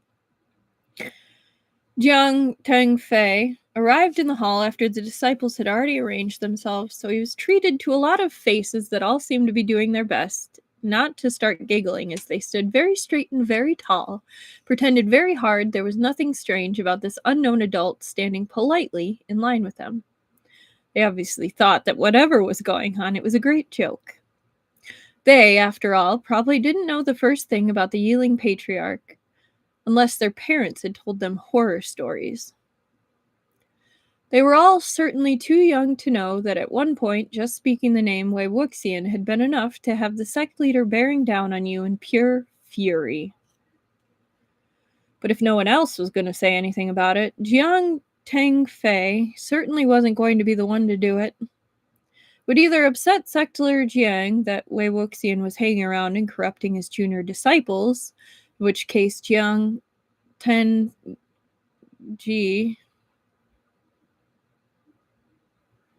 Oh, I think it's... they just missed an F. Tengfei didn't want to be anywhere around for this discussion, or else he would be upset that his order for Wei Wuxian to be in the class had not been carried out. So he stolidly ignored the boogeyman at the back of the class and began his instructions. For Wei Wuxian's part, he participated like a perfect disciple, taking on every stance, moving into every form, and settling into every type of meditation he was instructed to with quiet focus, even if there was significantly more giggling from that corner of the training hall than usual. It was only after everyone had begun filing that he dared approach Wei Wuxian. There were still disciples clinging to the sleeves of this exciting new adult in their midst, and the instructor found himself in the inevitable position of needing to address Wei Wuxian in some way. What level of respect did you give someone like this? He did not particularly want to offend someone who had effortlessly slaughtered thousands and then defeated death itself. Wei Laozu? He hazarded. Wei Wuxian winced. He had gotten in wrong, clearly, but brushed off the children to approach Jiang Tengfei. And no need to be so formal. This one appreciates your instruction, Wei Wuxian said, offering a bow. The instructor fumbled to return it at a complete loss. He had not been taken on as a disciple until after sect leader Jiang had begun rebuilding the Jiang sect, so Wei Wuxian had certainly been studying the style much longer than him. That made him a senior, but he was also no longer formally part of the sect, and was apparently studying with the junior disciples for unknown reasons. How was he supposed to refer to a person like this? Not at all. Will you be returning? He said instead. Jiang Chen gave me the all clear, so if it doesn't bother you, Wei Wuxian said cheerfully. The child tugged at Wei Wuxian's robes. Are you going to become a Jiang disciple? The child asked. Does this mean you're going to become our Shidi? There was a twittering of laughter, the children all delighted at the idea of having the tall, silly adult being their youngest sect brother. Jiang Tangfei would rather be struck down on the spot than consider anyone calling the Yiling patriarch Shidi, especially where the sect leader Jiang could hear. He's your senior, he scolded the child preemptively. Be respectful. Sorry, senior, said the child, though she didn't seem deterred. This obviously did not answer any real question as to what Wei Wuxian was to be called among the sect. If anything, things only became more confused the longer he stayed and studied with the juniors. There weren't many people left from before the Wen's destruction of Lotus Pier, but those who saw Wei Wuxian breezing through Lotus Pier looked like they were ready to jump out of their skins. Da Shixian! They would chorus in shock. Greetings, Da Shixian! Eh? Who is Da Shixian? You think Jiang Chang would have me as a first disciple? I'm a guest! Wei Wuxian would exclaim, but he would also know each of these disciples by name, and no matter how nervous they might seem at start, he always managed to draw them deep into conversation by the end. They may stop calling him the first disciple, since the job had been given away long ago, but not one of them seemed capable of calling Wei Wuxian anything other than Shixian.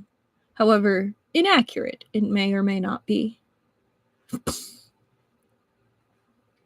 Others caught on to this, and the confusion only worsened, especially once word got around who exactly Wei Wuxian was. After all, if a child heard one of their Shixian or Shiji calling Wei Wuxian Shixian, what were they supposed to do other than offer the same courtesy? Cultivators old enough to remember the Sunshot campaign and what came after may balk, but among the younger disciples, especially once it had gotten around that this was the Yiling patriarch, struggled to sort this puzzle out. Does this mean the Yiling patriarch is our Shixian? The one asking was too old to have been in any lessons with Wei Wuxian, but he held a younger sister who was.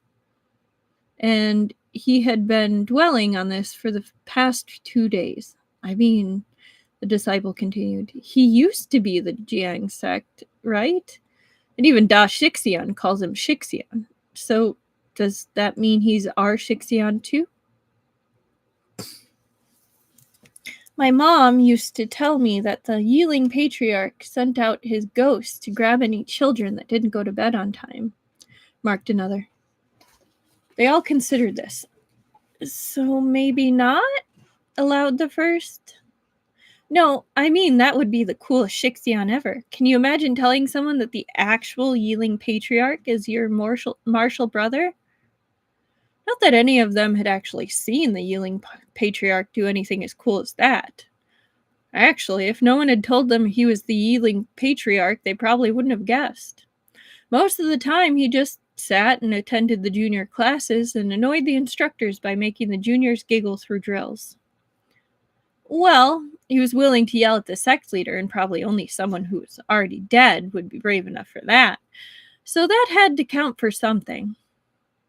If he used to be Jiang sect and is still training with Jiang sect, then that must make him Jiang sect, right? But he doesn't live here. He lives in Gusu. But that's only because he's married to the chief cultivator. You can marry out of the sect without deserting the sect, right? I think he did desert the sect, though. I remember hearing about that. That's one of the reasons Zongzu hated him so much. Well, he must be back. Should we ask? Everyone sat there and quietly considered walking up to the actual Yiling patriarch and asking if they were martial siblings. This was a man who had single-handedly invented a whole new form of cultivation, turned the tides on a war, became the living fear of the entire cultivation world, built an army of surviving Wen cultivators in the middle of the fearsome burial mounds, was responsible for hundreds of deaths and just about every other evil thing under the sun, the way most stories were told, who had a corpse for a best friend, who died in screaming agony, and had then somehow risen once more from the dead.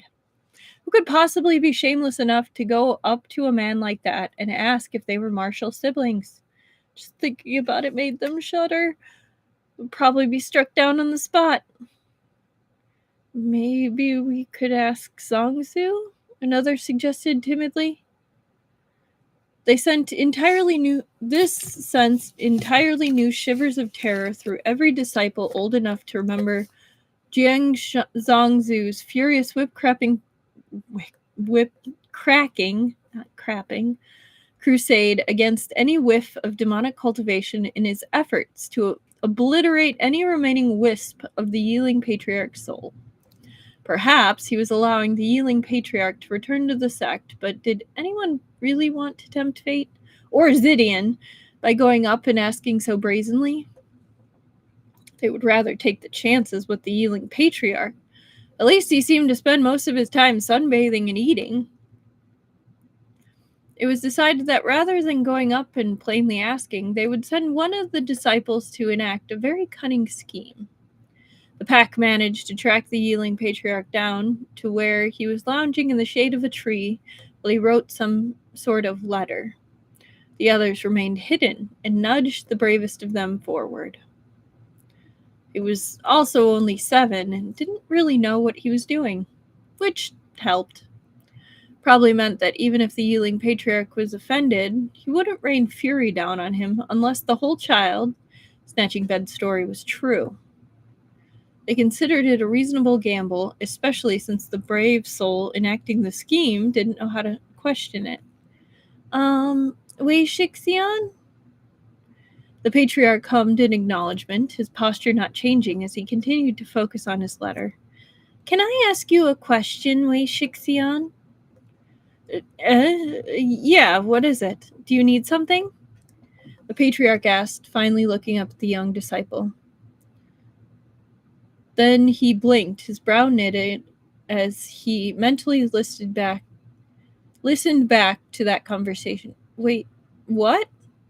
Never mind, sorry for disturbing you, the child said quickly, backing away before hurrying back to the others.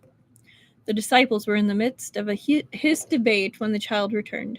He responded to Wuxian. That must mean he is, right? He might have responded just to the name Wei.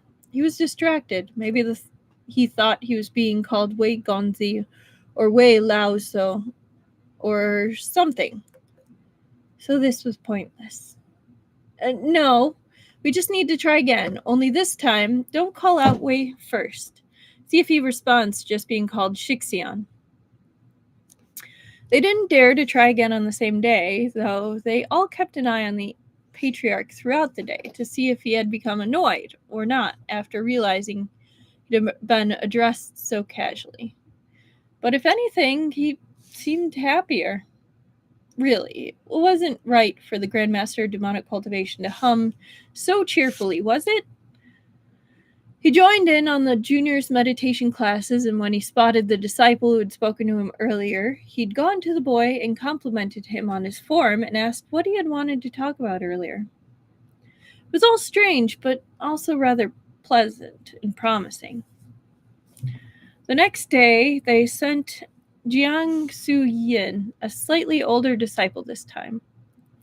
She found the Yiling Patriarch doing handstands of all things, first balancing on one hand, then the other, his ponytail trailing on the ground as he did so. If he was in the process of cultivating, she suddenly wasn't sure she wanted to bother him, especially if it was a demonic cultivating.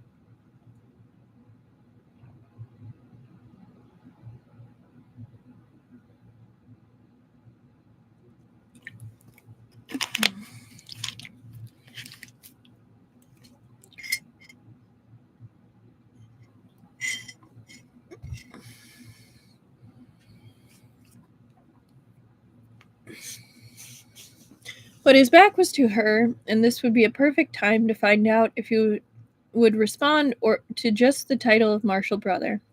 So she took a breath and said, "Shixian, would you be able to help me with something?" Maybe it was because he had been preparing to switch hands and she had startled him, but suddenly his palm slipped and the yielding patriarch was crashing to the ground with an ungainly squawk. Ah! She leapt back in shock, and he just stared up at her from his heap on the ground. He certainly didn't look remotely intimidating like this. His gaze moved from her to look all around, and upon finding no one else nearby, returned to her. "Are you talking to me?" This was much more bold than she had hoped for, but there was no backing out now. And honestly, he wasn't really very scary like this. "Yes, Shixian. One of my seniors said that you were the one who taught her how to do the 10th form when she was a kid, and I keep getting stuck on it. Would you be able to show me?" Jiang Su-yin hadn't actually meant to ask for any specific help. She had meant to retreat like Urshidi did, but, well, once you started something, go through with it. Yes, sure, I can do that." And suddenly, with movement that belied strength and grace he had certainly not been showing a minute ago, the patriarch was back on his feet and approaching her, face practically radiating joy. She really had no choice after that but to follow him to some open space and take out her sword and let him put her through her paces. The thing was, it actually ended up being pretty helpful. The 10th form was a pain and mostly felt like a pointless waste of effort, but the patriarch, no, okay, she was feeling too silly to keep calling him that. She had grown up hearing horror stories of Yiling patriarch, and not a single one of them had said he talked and laughed and smiled all the time, which seemed like an oversight. Besides, their test had been conclusive, right? This was Wei Wuxian now. In any case, Wei Wuxian had a way of explaining things that actually made her realize the entire point of that stupid form. When she finally returned to the others and told her story, she was met with nothing short of green-eyed envy. It became almost a rite of passage after that to get to call the Yiling patriarch Wei Wuxian. Even better if you could convince him to show you something. No one quite understood what he was doing watching the junior classes because he was good. It was all going better than anyone could have expected, actually, until one careless disciple said the wrong thing at the wrong time. It wasn't really his fault. He was so little, he really only knew Wei Wuxian as Wei Wuxian. He hadn't been a part of that original daring group. He had simply picked up the name that everyone was using for this friendly new Gaga who was around at lessons and sometimes seemed like a student and sometimes seemed like an instructor. But it still made every other disciple in the know freeze with utter terror when the boy toddled up to the Yiling patriarch and tugged on his robes. That wasn't the concerning part. Wei Wuxian had proven to be a true Yumong through and through and was willing to touch and grapple and shed his clothes to go down in diving into the water, so by now no one thought it strange to touch him so casually. "Wei Wuxian, are we going to fly kites today?" the boy asked. That also wasn't the concerning part. Wei Wuxian had taken them out the past 2 days to fly kites, with the younger ones holding and running with them, and the older disciples practicing their archery against them. He knew a lot about archery, and if you hedged around the question just right, you could get him to tell you how it was a single young Jiang disciple playing at kite shooting who had practically kick-started the entire Sunshot campaign. He made it sound very noble and exciting. The concerning part was that he had been talking with sect leader Jiang at the time. Their sect leader who had, in the past, and maybe still, no one was entirely sure, hated the Yiling patriarch and had been betrayed by him and had possibly been involved in killing him at least once. Wei Wuxian had just been called a martial brother in front of that sect leader. Jiang Zongzu stared down at the child before leveling a glare at Wei Wuxian. Wuxian, he said incredulously. You haven't even been here 2 weeks. What is this Wei Wuxian nonsense? Some of the kids have been calling me that, Wei Wuxian said with a laugh, though the laugh was slightly too high-pitched to be natural. They're probably just getting confused with me being here, in lessons and everything. Jing Zongzu spun around, suddenly catching sight of all the other disciples who had been watching this with quiet horror. There was no escaping now. You could have corrected them, Jiang Zongzu huffed. Maybe this was the end of having the Yiling Patriarch as a martial brother after all. Wei Wuxian shrugged a little helplessly. It's just been so long since I had so many cute little Shidi and Shimei. How could I help myself? As one, the disciples paused to consider this. It was one thing to consider the Yiling Patriarch a Wuxian. None of them really considered that the Yiling Patriarch might also consider them his Shidi and Shimei. Jiang Suyin rushed forward, practically leaping before her sect leader and bowing as deep as she could in the hopes that it would make up for what was absolutely shameless audacity. Please don't be upset with Wei Wuxian, Zongzu. We started it. Why would I care who started? Why do I always feel like I'm arguing with children when it comes to you? He snapped at Wei Wuxian. Fuck it. Fine. Whatever. Why do I care if my disciples think they can start welcoming any riffraff they like into the sect?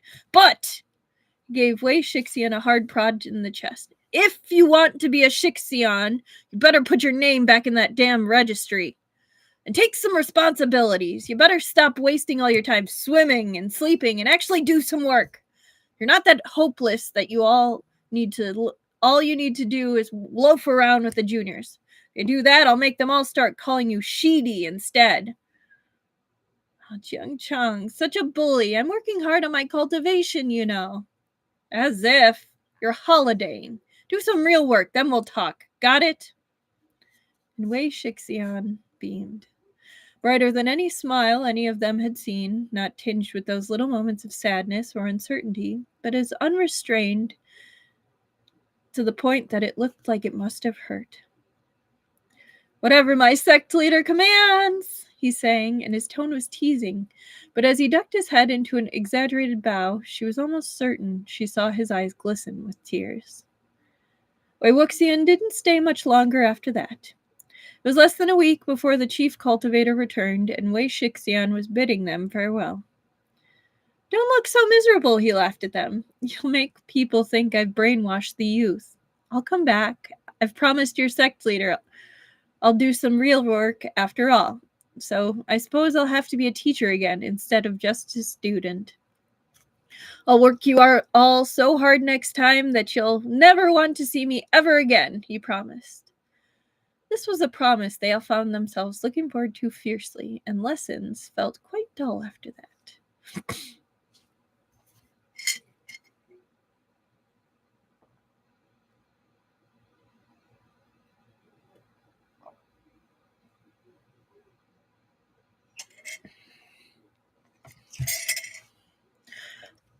The next letter Wei Wuxian received from a sect leader, not counting the sporadic correspondence with Nai Huaisang, which ranged from bits of poetry to desperate pleas for aid, or the occasional short note from Jiang Chang, came on thick, luxurious paper and was written with a rich, vibrant ink.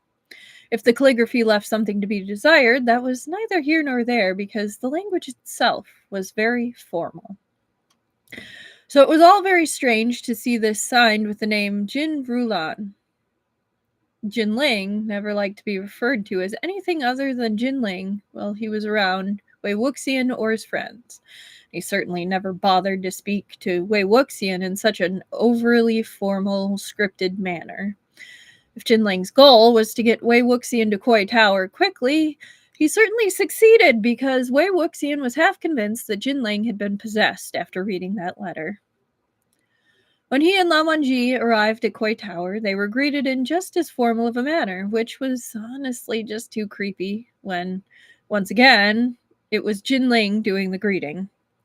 It's not like he hadn't visited Jinling at Koi Tower before, and sure, at large social gatherings things tended to be formal, but never when he came to visit.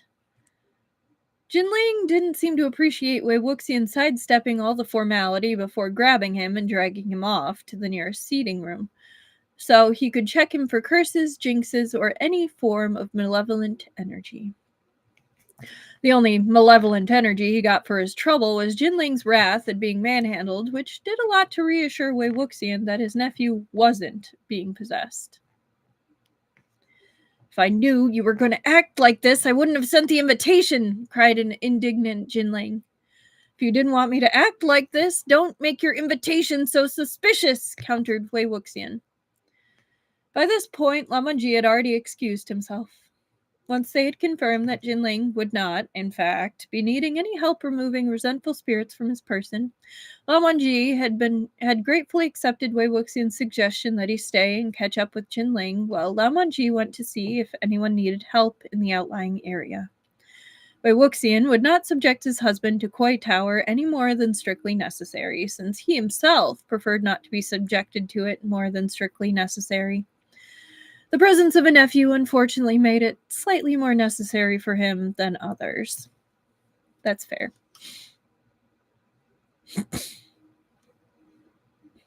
Jinling also seemed happy to politely bid the chief cultivator farewell for the time being, and led Wei Wuxian to an opulent reception room once he had straightened his hairpiece and robes, trying to regain some dignity as a sect leader. In the reception room, Wei Wuxian was shown to a plush pillow before a table already laden with every type of fine food and snack imaginable. Jinling awkwardly took the other side and snatched up a pot of tea to start pouring, a strange expression on his face, as if out of focus or discomfort. "Hi-ya, this is so formal," Wei Wuxian laughed in the face of the stilted atmosphere.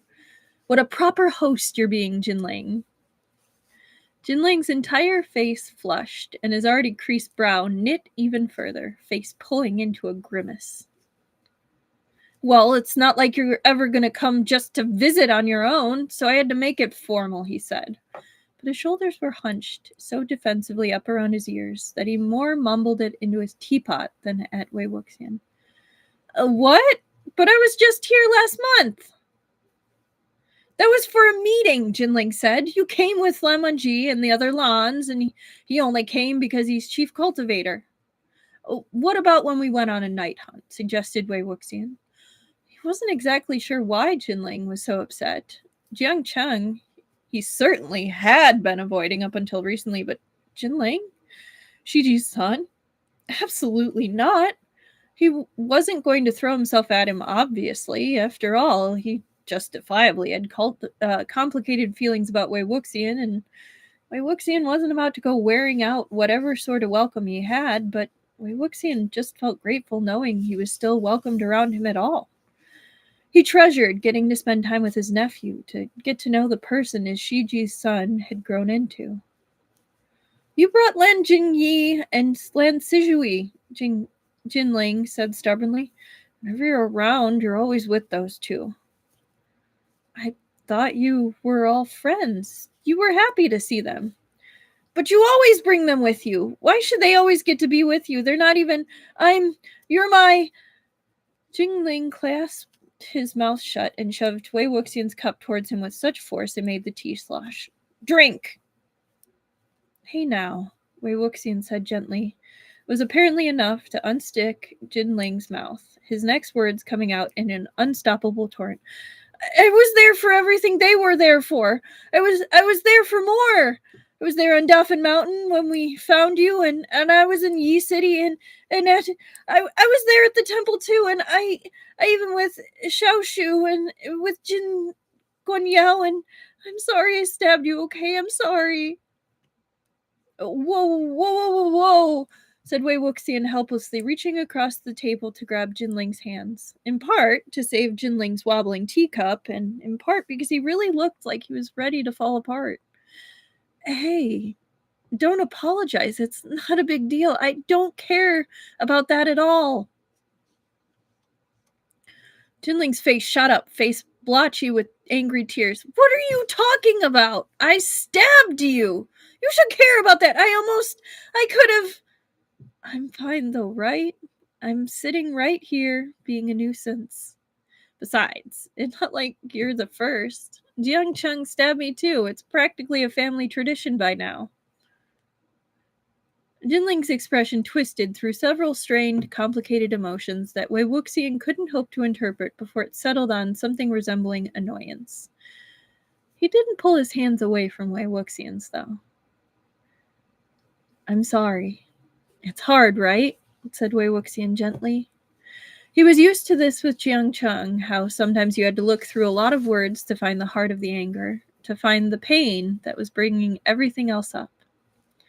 He wasn't always the best at spotting it, but at least he knew to look. Losing your uncle like that, I'm sorry. Who cares? He was evil. Jinling snapped. Probably not, said Wei Wuxian. Even if he was your Xiaoshu, right? You can feel sad about that, Aling. Especially since now it means you have an entire sect resting on your shoulders. I remember when Jiang Chung suddenly became sect leader. It's not easy, especially if there's no one to guide you. Wei Wuxian must have found at least one of the painful knots in Jinling's chest because suddenly his whole frame seemed to deflate. He really did look so young. He hadn't even finished growing into himself, and now he had the entire cultivation world looking at him with all these expectations, all these biases and suspicions and scorn. It was unfair. Juju's been helping, Jinling murmured. And I've got advisors, only sometimes I think I need more advisors just to tell me when those advisors are trying to screw with me. I've been trying to go through Jin Guanyao's papers, but it's all so much. And I don't know which ones are trustworthy and which ones aren't.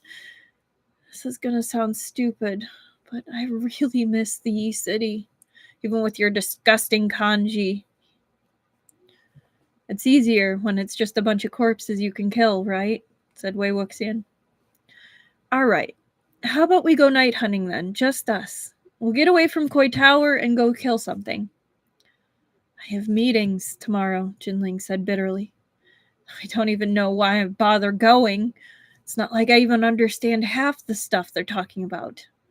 It's not like anyone actually listens to what I have to say about it. All right. There's just one thing for it then, said Wei Wuxian decisively. He delivered it with such resolute confidence that Jinling actually looked up at him again. We solve one problem. Obviously, we can't fix everything, and it's not like I know anything about running a sect, but trust someone who's really good at getting into problems. If we can't fix it all, we might as well fix one thing. So tell me one problem that I can solve, and I'll do it. Slowly, Jinling drew his hands away from Wei Wuxian's in order to bring his teacup up to his lips. After a moment, during which Wei Wuxian began drinking from his own cup, Jinling said, Teaching. What?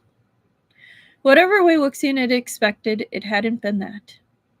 Well, you said it can't be about running a sect, right? Jinling muttered into his cup.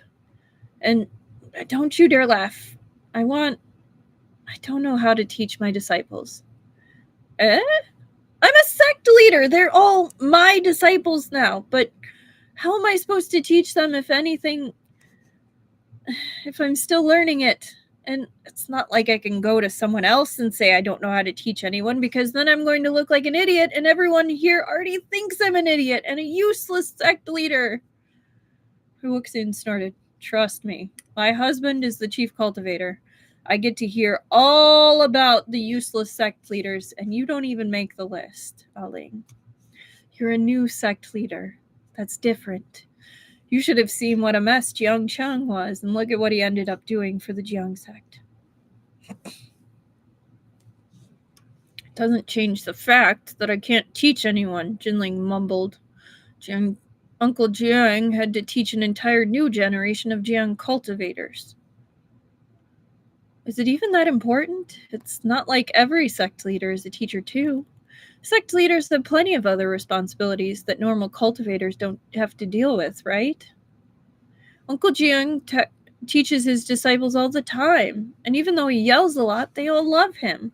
And Lan Chiron led the land sect for years, and I know he taught because I hear about it from you and Juju, and he was supposed to have been really good. Wei Wuxian snorted. Good is a subjective term, but come on. Those are just two. I doubt Nai Huaisong is teaching any disciples. It was hard enough to get him to attend his own lessons as a kid. And, I suppose I don't know much about how Jin Guan Yao and how he ran a sect, but he doesn't seem like the sort to teach. He didn't have a very high cultivation, right? And I know that Jin Guanshan didn't. That's 2 generations of Jin sect leaders who didn't teach.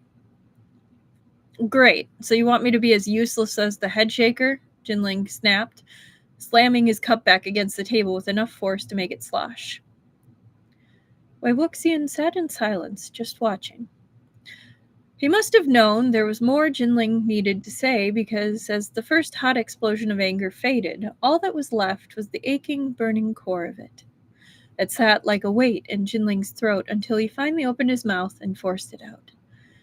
I don't want to be the same sort of sect leader as my uncle or my grandfather. Uncle Jiang is always yelling at disciples, but he's there and he's with them and they all really love him. Hey, you know you're going to be your own sort of sect leader no matter what, right? No matter how you do it, you've got way too much of Shiji in you not to be. And if teaching is a part of how you want to do that, well, you're in luck, because that is a problem I can fix, said Wei Wuxian, tone much more gentle than Jinling was used to hearing from him. Teaching's easy once you get your feet under you. You can start with the youngest disciples, then all your teaching is basics. That way, you'll be completely confident in what you're teaching.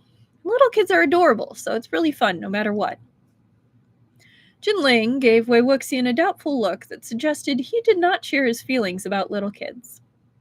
Wei Wuxian suddenly recalled that Jinling didn't seem to have many friends in his own sect and how awkward he had been with Lan Qinyi and Lan Shizui when they had first met. He probably really hadn't had that much experience with little kids now that he thought about it. Just a second, my heating pad turned off and I'm cold. Okay. Well, how about I show you? I'll teach them something and you can see how I do it, said Wei Wuxian. Jiang Cheng's been getting on me to do it over at Lotus Pier lately, so it shouldn't be hard to do. I'll lose face if anyone sees their sect leader asking his daiju to lead class for him, Jinling said morosely. Wei Wuxian resolutely ignored the little thrill that came from being called uncle so plainly, and instead clucked his tongue at Jinling. Yes, but it would give you face if the great Jin Zongzu is shown to have the Yiling patriarch under his thumb, surely. Jinling blinked at him. What? Oh, after helping clear my name and graciously forgiving all the crimes I wrought against you, etc., etc., etc., and so forth, obviously I owe you big, so you're having me instruct some of your disciples in archery, maybe? I don't know if the Jin sect has managed to produce any proper archers recently, but I humiliated I showed the Jin up pretty good in previous hunts. So in penance, I'm showing you some of my techniques, and you're just there to supervise me to make sure I'm not filling your little disciples' heads with unorthodoxy. How does that sound? That sounds all right, Jinling allowed. It took 3 days to arrange everything because, of course, it did. But by the time he needed to head to the outer courtyard, Jinling was restless with some sort of energy. Whether excitement or nerves, he couldn't say.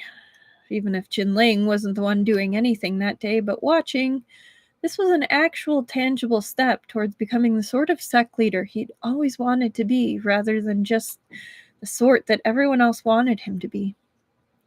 So when they opened the door and stepped into the space, he felt his shoulders drop at the sight of the scant disciples that were kneeling on the manicured grass with their bows while they waited. Saying that there were even a dozen would be gracious. "Greetings, sect leader," they chorused politely as they rose and bowed. "Where is everyone?" Jinling muttered after he had returned their greeting. You told them what the plan was for today, yeah?" said Wei Wuxian. "Of course. I had to explain why I wouldn't be in meetings today after all. There was no reason for there to be so few disciples. They all must have known this was happening." Wei Wuxian nodded, though, like that made perfect sense. How many parents want to send their children off to the Yiling Patriarch if they have advanced warning? He laughed. Bad enough that you're letting me swoop around Koi Tower now that you're feeding me the children. Chinling snorted, as if we have enough chili flakes in all of Lanling for that. Wei Wuxian cackled with laughter before prancing off to the front of the disciples. And then he was off. It shouldn't surprise Jinling to see Wei Wuxian so adept at handling children. He was basically a child himself more often than not, but somehow even after being guided through Yi City and numerous night hunts by the man, Jinling had struggled to imagine him as anything as formal as classroom. Even an outdoor classroom. Wei Wuxian spent so much time dramatizing his and Uncle Jiang's time in the Cloud Recess's lectures that he had just assumed, something. But he was good here. Natural. Jinling was positive he had never had a lesson like this as a child. His instructors had always seemed seconds away from coughing up mothballs. He thought the disciples must share this sentiment because from the moment Wei Wuxian had appeared, their faces had gone from tense and nervous to openly rapturous. Jinling did his absolute best to keep track of what exactly Wei Wuxian was doing, but he honestly didn't know how he was ever meant to copy this. By the end, all they had really practiced was proper posture, holding and stringing the bow, and the drawing, only bringing out the arrows for about an incense stick's worth of time at the end as Wei Wuxian wandered around to correct grips and observe what the disciples could do. Once they were through, the disciples were all in high spirits and thanked Wei Wuxian for the lesson, not just with rote courtesy, but genuine enthusiasm. Jinling, however, had grown more and more frustrated. It had been a really good lesson, much better than the repetitive drills he had watched the disciples practice before, and he was sure even as young as they were, they would take something from this lesson going forward. Jinling was looking forward to talking to Uncle Wei about it over dinner, to listen to him explain how he had done what he had done as a teacher. But more than anything, he was deeply frustrated that there hadn't been more people here. His disciples needed this sort of instruction. And it wasn't like he would be able to keep Wei Wuxian here indefinitely. The chief cultivator was definitely going to swoop in and snatch him up again before too long, so why weren't his disciples here getting this sort of instruction when they had the chance? He had already heard from Uncle Jiang that Wei Wuxian was stopping by Lotus Pier more frequently and actually began to lead lectures again. Well, why shouldn't the Jins have the same opportunity as the Jiangs? If nothing else, everyone could at least agree that Wei Wuxian was a genius, right? The entire cultivation world wanted to kill him for it, after all. It was with this bouncing around in his head that he bid Wei Wuxian farewell for the afternoon as he made his way up to the remainder of the day's tedious meetings. The meetings did not help things. Well, at the very least it's done with, one of the advisors was saying. Jinling just glared at the way the man tugged at his white, scraggly beard. It almost looked like he was paying attention that way. But surely, the man continued, we have entertained the Yiling Patriarch's presence long enough. The hospitality of a great sect is in much demand, and he has already encroached on it long enough without taking into account his sudden desire to be around our children. Send him away now, and no one will think less of us. The man's hand paused in his beard as he turned to Jinling. From where he was sitting, Jinling could practically count the man's nose hairs. His chin was so raised with haughty confidence, I understand why Jin Zhongzu would be worried about ensuring good relations with Gusu and our new chief cultivator, and his tolerance is very noble. So don't be afraid to put your foot down now. You have tailed him all day, and that's more than anyone would ask, especially of a sect leader. This man was meant to be one of his advisors.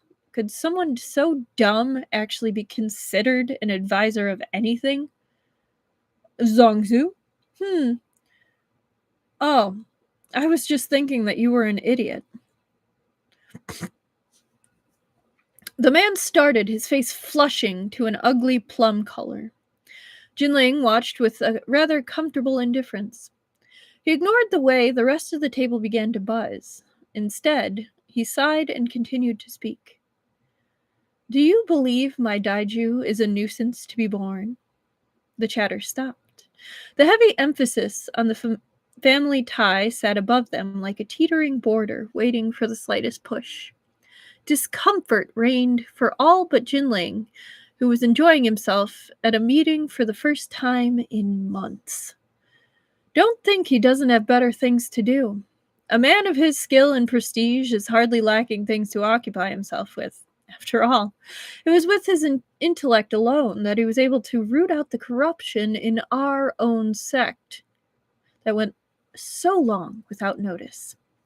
Who knows what else his intellect may discover if left to its own devices? I think my ribbon fell out. Oh well. Jinling's first statement had been one to make it clear that he, their sect leader, was firmly tying himself to Wei Wuxian, and the insults would be taken personally. The second was just to watch those who may have been more involved with Jingguan Yao than they'd like to admit squirm in their seats. Who, after all, knew what else Wei Wuxian might uncover if he got bored enough or vindictive enough? Was it not all but the hobby of the healing patriarch to turn the cultivation world on its head in moments of pique? And if he did so, who knew what those consequences would be? Jingguan Yao, after all, had been a sect leader, and he still had been sealed within a coffin to suffer at the hands of a fierce corpse. Who knew what the Yiling patriarch would do to someone of whom the current Jin sect leader, his nephew, actively disapproved? Did anyone want to find out? Fortunately, Wei Wuxian accepted my invitation and was willing to share some of his knowledge with our disciples. As these are a gracious gift on my daiju's part, I intend to take them seriously and attend as many as I can to see who within our sect is benefiting from the instruction. And that would be the final nail in the coffin.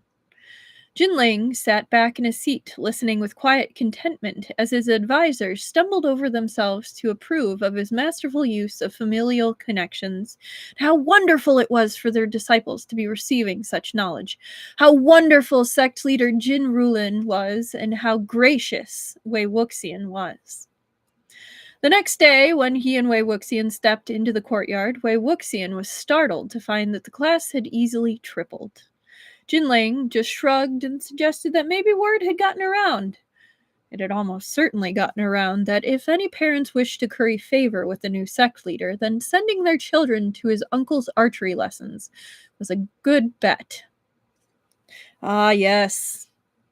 Nothing like networking when you use baby children. Very Jin sect coded. And with that kind of incentive, an ambitious Jin could overlook a significant amount of prejudice. Uncle Wei was even more fun to watch with a bigger class of rowdy junior disciples.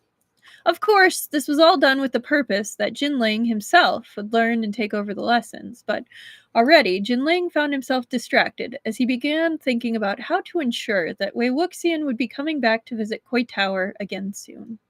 He had no intention of letting the lawns monopolize his uncle's attention any longer. Hang on.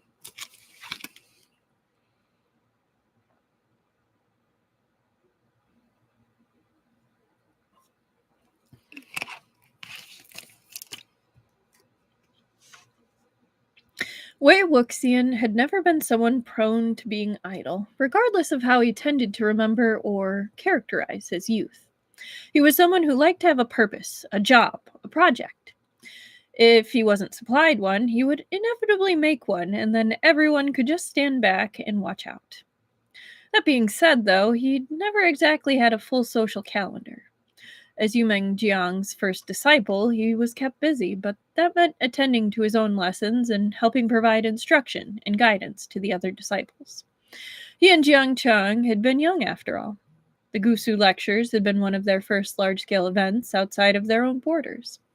The war had started very quickly after that, and the only sort of calendar that had mattered there had been war councils and responding to the push and pull of skirmishes. After that, he and Jiang Cheng had certainly become more embroiled in political matters, as they had desperately tried to keep their raised sect from crumbling completely. But already, Wei Wuxian had known he was struggling to keep a grip on the conventionality of the cultivation world.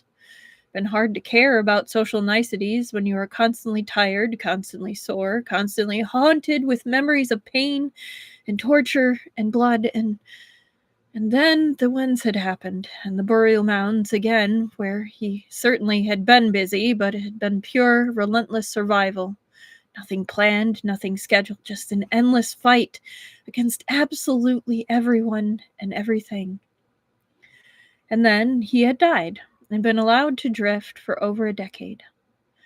That all being said, Wei Wuxian would have been in serious trouble without Lan Wangji. Though from what Wei Wuxian had heard about Lan Wangji's life during his missing years, most of his reason for remembering the social events had been to ensure he avoided absolutely all of it where at all possible. Still, that was more than Wei Wuxian had. Wei Ying. Sleeping, said Wei Wuxian, stubbornly burrowing deeper into the blankets. He didn't have lessons to teach, so he could sleep. Ever since Lan Kairen had come around to give Wei Wuxian formal times in the training halls and workrooms, he'd been freed from morning lessons. Probably not as an act of compassion on Lan Kairen's part, but rather out of the exasperated need for Wei Wuxian to stop interrupting morning lessons. He wasn't complaining, though. Gusu mornings were terrible, horrible, just the worst. Okay, except for when Lan Wangji sat on the edge of the bed and dragged his fingers through Wei Wuxian's hair like that while he dozed in the morning sun. That was a good part of Gusu mornings. A truly excellent part, actually. That should be more of that on the whole. He practically purred as he pressed himself closer to Lan Wangji in his large, warm hand. You wanted to leave for Yumeng today.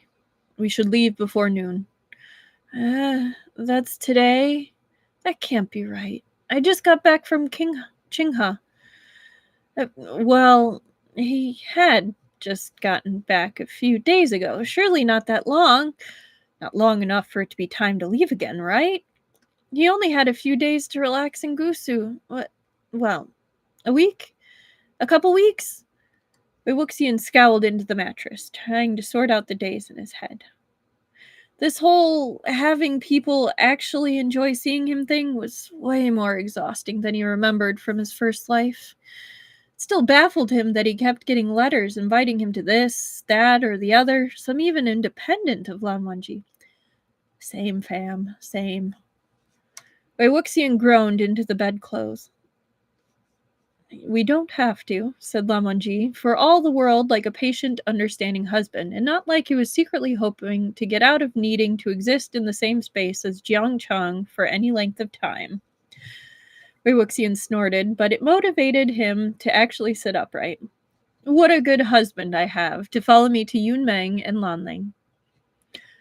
I will go where Wei Ying goes, said Lan Wangji, and well, really, what could Wei Wuxian do but kiss his husband for that? And you wanted an excuse not to go see Yao Zongzu, Wei Wuxian commented after pulling apart long enough to stumble out of bed and look for robes. Lan Wangji hummed in grim agreement. You've been getting a lot of letters from him. What does he want? Spring performances. Oh, right. I had forgotten about those. Well, better your problem than mine, said Wei Wuxian cheerfully. He could practically feel Lan Wangji's eyes on him while he was changing. Eventually, Lan Wangji said, with absolutely no inflection, teachers attend the performances. Well, yeah, that's the whole point, Wei Wuxian agreed as he tied his belt. Acknowledging their students' progress and all that. I don't remember seeing you at the one I participated in, but I guess you were older than us. You must have attended an earlier one.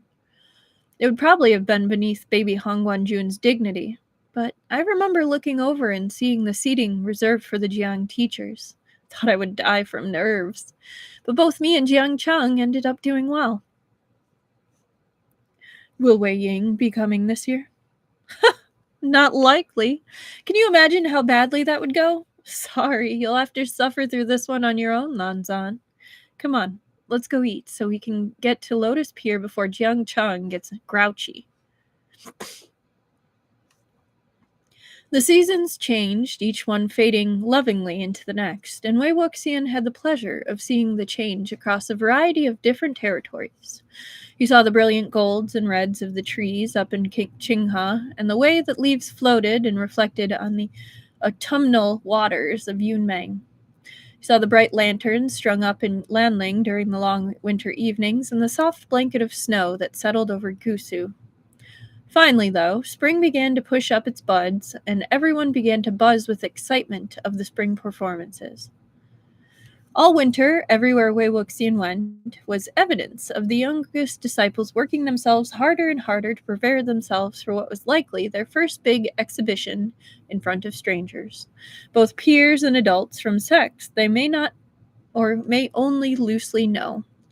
Some were handling the stress much better than others.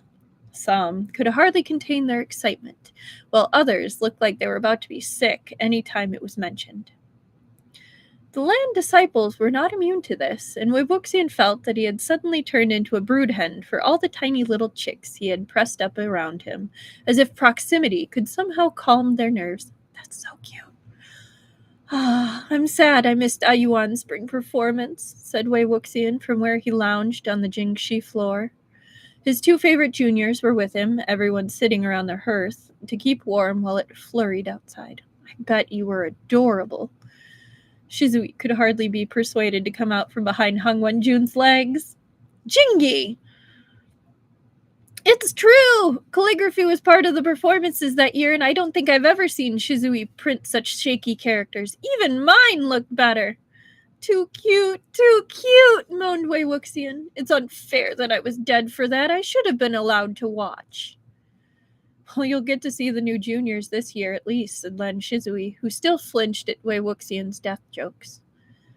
Wei Wuxian hummed noncommittally. Hey, Wei Qianbei, me and Shizui are going to walk the juniors down to the performance ground. Want to join us? I know teachers usually fly down ahead of time to prepare things, so if you can't, said Shizui. Wei Wuxian had perked at this suggestion, though. Walking a pack of lands down the mountain sounds fun. Don't worry, your senior will definitely join you. Little Apple could use the exercise. She's getting lazy. Well, lazier. Great, said Jinyi with a grimace.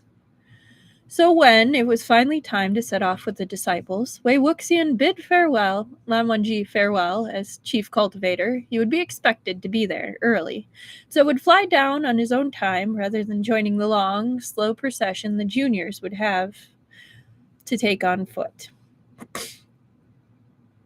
Wei Wuxian was happy not to have those sorts of responsibilities, because traveling overland with the Lan disciples was great fun. For one, they were adorable and never complained about anything, which certainly wasn't true for most young disciples on their first long trip into other clans' territories. It was a tedious, tiring route to take when you had to walk it, and Wei Wuxian certainly hadn't been so gracious at that age. Not after the excitement of the first couple days. Travel had ebbed, and all there was to do was keep walking. Another factor that made the Lans a good bunch to travel with was that practically everyone knew an instrument, and most carried them on their person. Wei Wuxian was able to lounge on Little Apple, who did complain, at length, about being forced out of the back hills of the cloud recesses to go on another long trek, and play whatever frivolous song came into his head, and know there would be a wide assortment of instruments to follow along.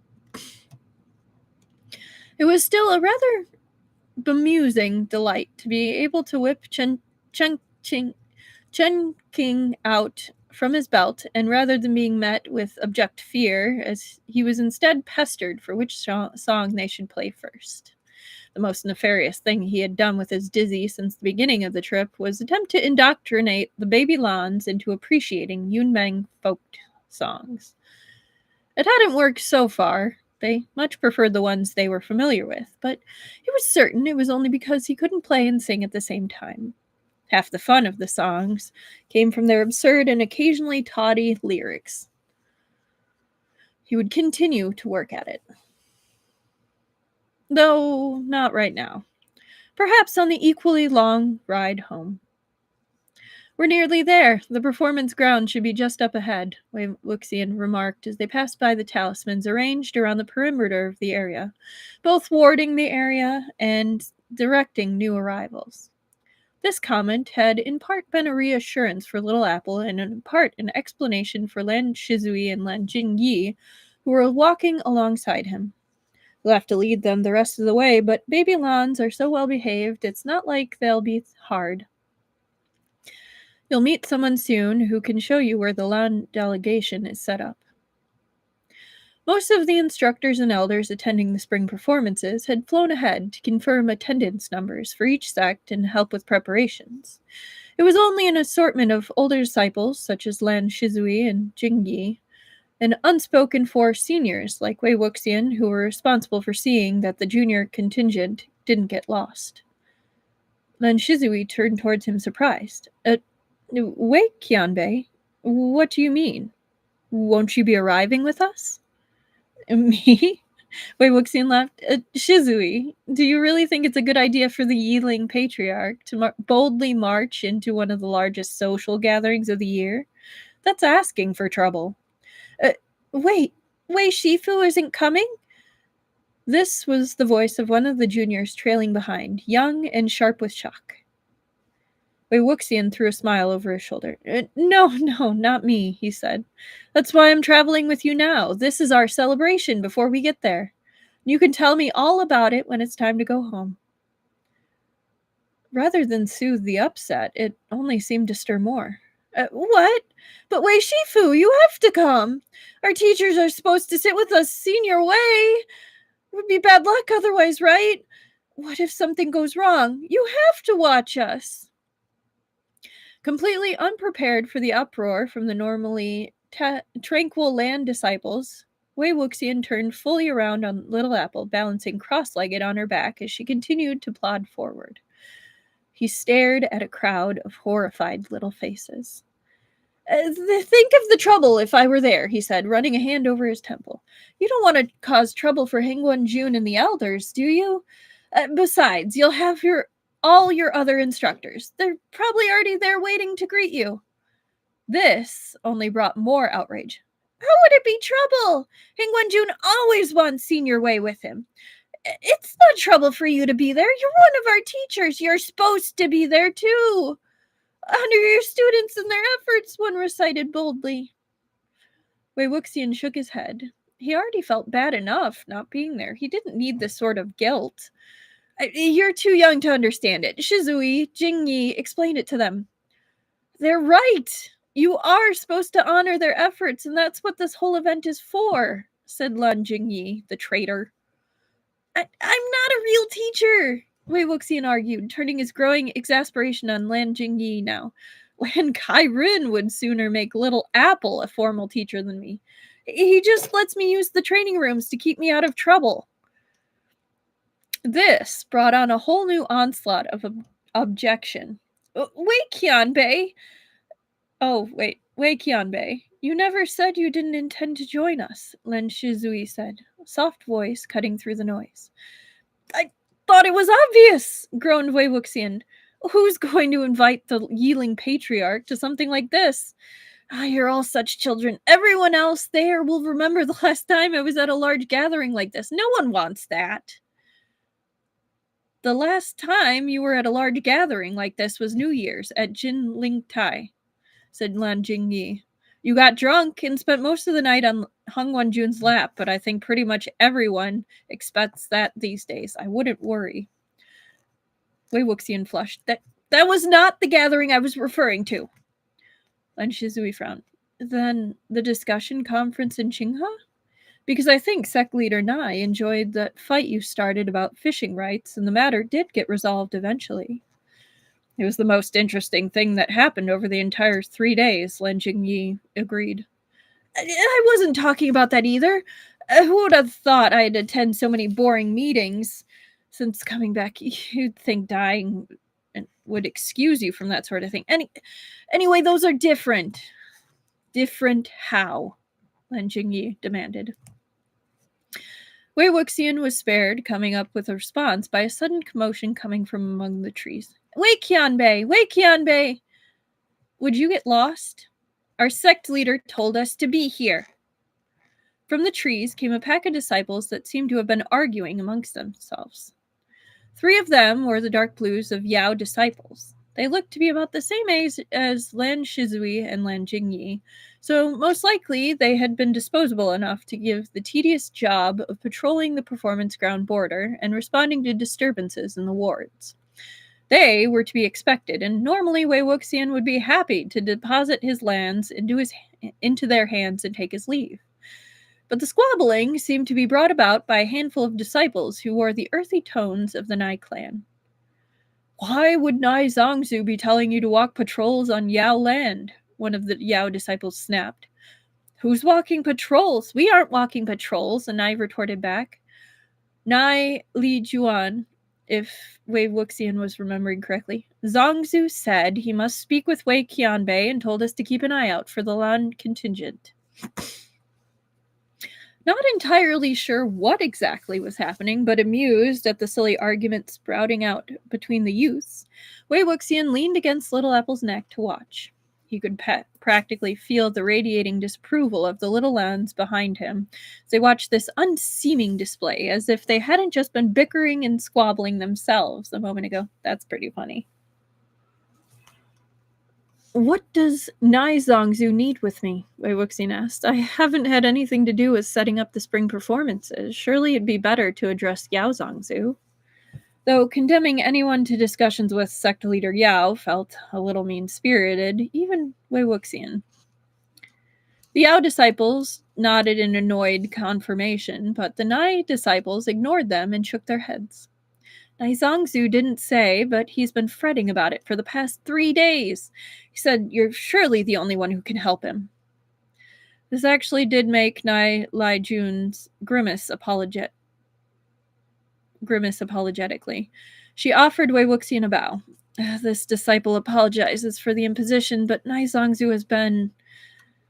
She fought for a polite word to apply to her sect leader. Very effusive of Wei Qianbei's skills. He said that we had to tell him right away once you got here. Wei Wuxian frowned and rubbed his brow. That troublesome Nai Huaisong. Oh, well, it doesn't matter, because he's not even supposed to be here, the Yao disciple snapped. With the heavy silence that fell, you'd think he had flashed a sword rather than spoken an obvious truth. The Yao disciple who had spoken, along with his fellows, all immediately stiffened, as if suddenly realizing the dangerous position they had put themselves in. Their gazes all snapped fearfully to Wei Wuxian, as if expecting horrible ramifications for such a blunt statement. The Nai and Lan disciples were also silent, but it was obvious that theirs wasn't from fear, but rather filled with a tense, bristling outrage. Wei Wuxian sighed. Truly troublesome indeed. Relax, Wei Wuxian soothed, before things could escalate further. I have no intention of joining the spring performances. I was just escorting the Lan juniors. You can take them and go tell your sect leader that I've seen myself out. The Yao disciples eased minutely, and Wei Wuxian thought things might have been resolved had it not been for Lan Shizui of all people that marched forward. His back was as straight as a sword, and his look unrelentingly frosty. It was not a look one normally saw on a boy as gentle-natured as Lan Shizui. It was much more reminiscent of Lan Wangji when he had been particularly furious for someone.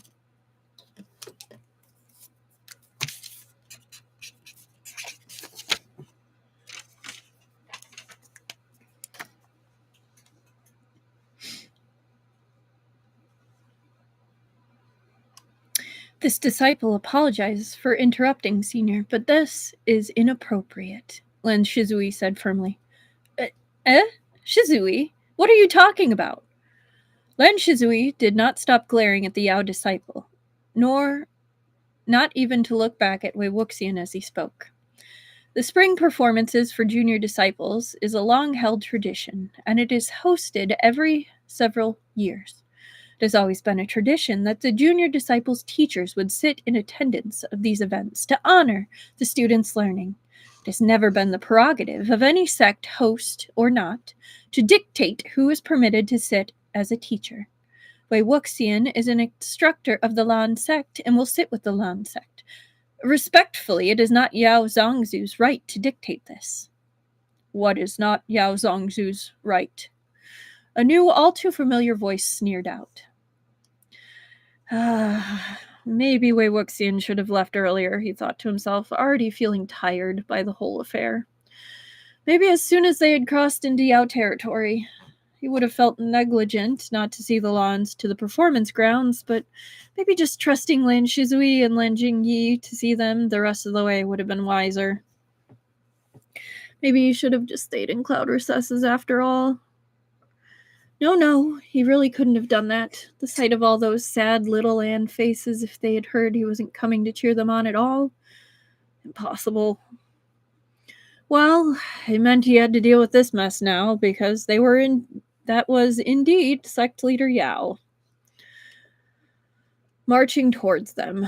Maybe a disciple had gone to warn him about the disturbance, or maybe the wards were sensitive enough that he realized there was a group that was still lingering at the edges rather than approaching. Either way, it was clear he had heard at least part of what Lan Shizui had been saying, and though Lan Shizui did not immediately back down in the face of the angry sect leader, Wei Wuxian could see how his back racketed up straighter in horror at being caught out being so forthright. Ignoring poor Lan Shizui and the other disciples, Wei Wuxian turned to sect leader Yao and gave a perfectly proper bow. Greetings, Yao Zongzu. The bow was not returned. The Lans behind him didn't make a sound because they were better trained than that, but Wei Wuxian could almost laugh because he swore he could hear them vibrating like angry, taunt little bowstrings. Lan Jingyi, on his left, certainly looked like he was ready to explode. Oh dear. Sect leader Yao's eyes flicked over to Lan Shizui, who bowed stiffly. From the sound of rustling fabric, the rest of the Lan followed suit. Is it the duty of a child to dictate what is or is not a sect leader's right on his own land? Sect leader Yao demanded, tone icy. Lan Shizui simply dipped his head in acknowledgement of this statement, a very Lanzan sort of move. It was deferential enough that one couldn't outright argue it, but anyone paying attention would know it held absolutely no meaning whatsoever, least of all agreement. Sect leader Yao's gaze locked back on Wei Wuxian. It looked like he thought they were having some sort of standoff. Wei Wuxian just smiled back pleasantly. It wasn't like they were even arguing for different things here, loath as Wei Wuxian was to agree with sect leader Yao on anything. It is my duty to ensure the safety of all participants. That could never be guaranteed with this Yiling patriarch in attendance, unless you intend to force your way in, he said. Not at all, said Wei Wuxian. I was just bidding them farewell when your disciples stumbled across us. Nai Li Juan here just simply wished to pass on a message from her sect leader before I left. He turned to Nai Li Juan, whose expression was very fierce. Send my regards to sect leader Nai. Tell him I'll certainly find him after the performances. But Wei Qianbei... She started to object when a very familiar voice rose sharply amidst the trees. Wei Wuxian! Oh, thank goodness you're here! Suddenly, Nai Huaisang was flinging himself across the clearing, half collapsing into Wei Wuxian's arms and half across Little Apple's flank. She snorted in annoyance and kicked. Wei Wuxian, who was already off balance from his unexpected arrival of Nai Huaisang, practically fell off her back, barely catching himself in time to stop himself ending up on the ground with an armful of Huaisang. Sect leader! Groaned a trail of young Nai disciples that were following along after him, looking thoroughly shamefaced. I found him, one disciple said to Nai Li Juan, though he sounded like he wasn't sure if he regretted that or not.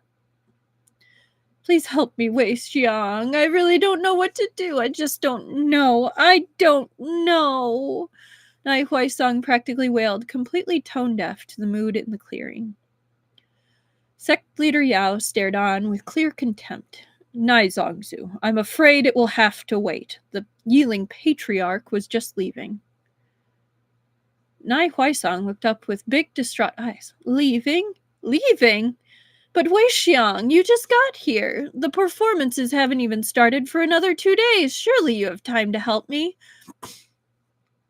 I'm not staying for the performances, Wei Wuxian said, feeling very, very tired of repeating these words. If everyone would just let him walk away, all of this would be resolved. I'll help you with whatever you need afterwards, all right? Not staying, exclaimed Nai Huaisang, snapping his fan open and beginning to wave it in front of his face with apparent distress. That can't be right. Jiang Xiang, did you know about this? Know about what? Know about what? Who can know when you're dragging me about 1 minute and then running off wherever you please the next? This was beginning to become a farce, Wei Wuxian thought with half annoyance and half hysteria, because the next actor to this little comedy sketch was apparently Jiang Cheng himself and a trail of Jiang disciples at their heels. He stomped through the trees with an umbrella in his arms and a sour expression on his face. He shoved the umbrella at Nai Huaisang as soon as he was in range. First, you insist you need to walk with me. Then you stick me with your stupid umbrella so you can go racing off to make a nuisance of yourself. Do you think I'm an attendant? Nai Huaisang just continued to flutter his fan, apparently unrepentant. Jiang Xiang, did you know that Wei Wuxian isn't staying for the performances? Wei Xiang, you have to stay. It's bad luck for an instructor not to be present. You need to sit with my disciples. Wei Wuxian stared. Who but Wei Wuxian taught them talismans? Nai Huaisang sighed. How can they perform in the talisman competitions without their instructor? Isn't it terrible luck? That's right! Wei Qianbei has to attend, Nai Li Juan said stubbornly. He has to sit with us. It's in the rules. Wait, who said he's sitting with you? Lan Jingyi, who had been fuming, but up until now had managed to do it silently. Now he stepped towards the Nai disciples. Wei Qianbei is obviously sitting with the Lans. I'm sure the Lans have a great many instructors to sit with them, Nai Li Jun said dismissively, nose in the air. But Wei Qianbei took over our advanced talisman lessons entirely and shares that credit with no one else. Why should he sit diluted amongst the Lan when he should sit with full credit among the Nai? What are you two even saying? Wei Wuxian practically wailed. I'm not sitting anywhere or with anyone. Sect leader Yao, who had been looking more and more annoyed at having his commands disregarded, turned to Jiang Cheng with the air of someone finally finding an ally on the battlefield. Not unreasonably, Wei Wuxian supposed. He and Jiang Cheng had certainly been making inroads on mending their relationship, but it wasn't like Jiang Cheng kept his hatred for the Yiling patriarch a secret over the long years of Wei Wuxian's death. If anyone could understand the importance of keeping the kindlings of a personal relationship separate from politics, it would certainly be Jiang Cheng. He would understand what Wei Wuxian understood and agree that things would be better without him here. It was only natural. In any case, once sect leader Yao got the backing of a second sect leader, Wei Wuxian would finally be able to humbly accept his dismissal, go find a nice inn to lounge in for the next few days, then hear all about the excitement of the performances on their way back to Gusu. Jiang Zhongzu, sect leader Yao declared haughtily. These disciples seem to think it's appropriate to bring a demonic cultivator onto the grounds where all our best and brightest young minds are exhibiting their skills.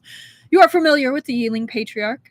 Will the great Sandu Xingshou not ensure his removal from these grounds before he can be allowed to corrupt our youth and young with his unorthodoxy? Jiang Cheng's expression was thunderous. It was almost enough to make Wei Wuxian take Little Apple's reins and start backing away immediately. In another time and place, he might have taken pleasure in teasing Jiang Cheng when he was in a mood like this, but he really did want to improve their relationship. If he had known his presence would offend Jiang Cheng that badly, he really would have left the lawns earlier. He was about to open his mouth to defend himself and maybe finally take his leave, but Jiang Cheng got there first. Wei Wuxian is a member of the Jiang sect, he said, tone crackling like Zidian. Were you planning on chasing him out like a dog? What? Jiang Cheng? Wei Wuxian exclaimed, outraged. Perhaps even more outraged than sect leader Yao, who is gaping like a fish. You, shut up. Jiang Cheng, casting him an annoyed glance that was nowhere near as dangerous as the one that had apparently been meant for sect leader Yao. Wei Wuxian, do you think the Jiang sect is so weak that we'd allow an insult like that? Shut up, drop your lawns off, and fall in. You're late for helping set things up anyway. Were you too busy fooling around on the road?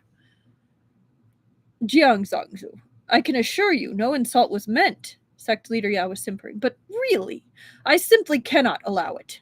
Not because I doubt the Jiang sect's capacity for keeping their disciples in line, but simply because I must ensure the comfort of all my guests.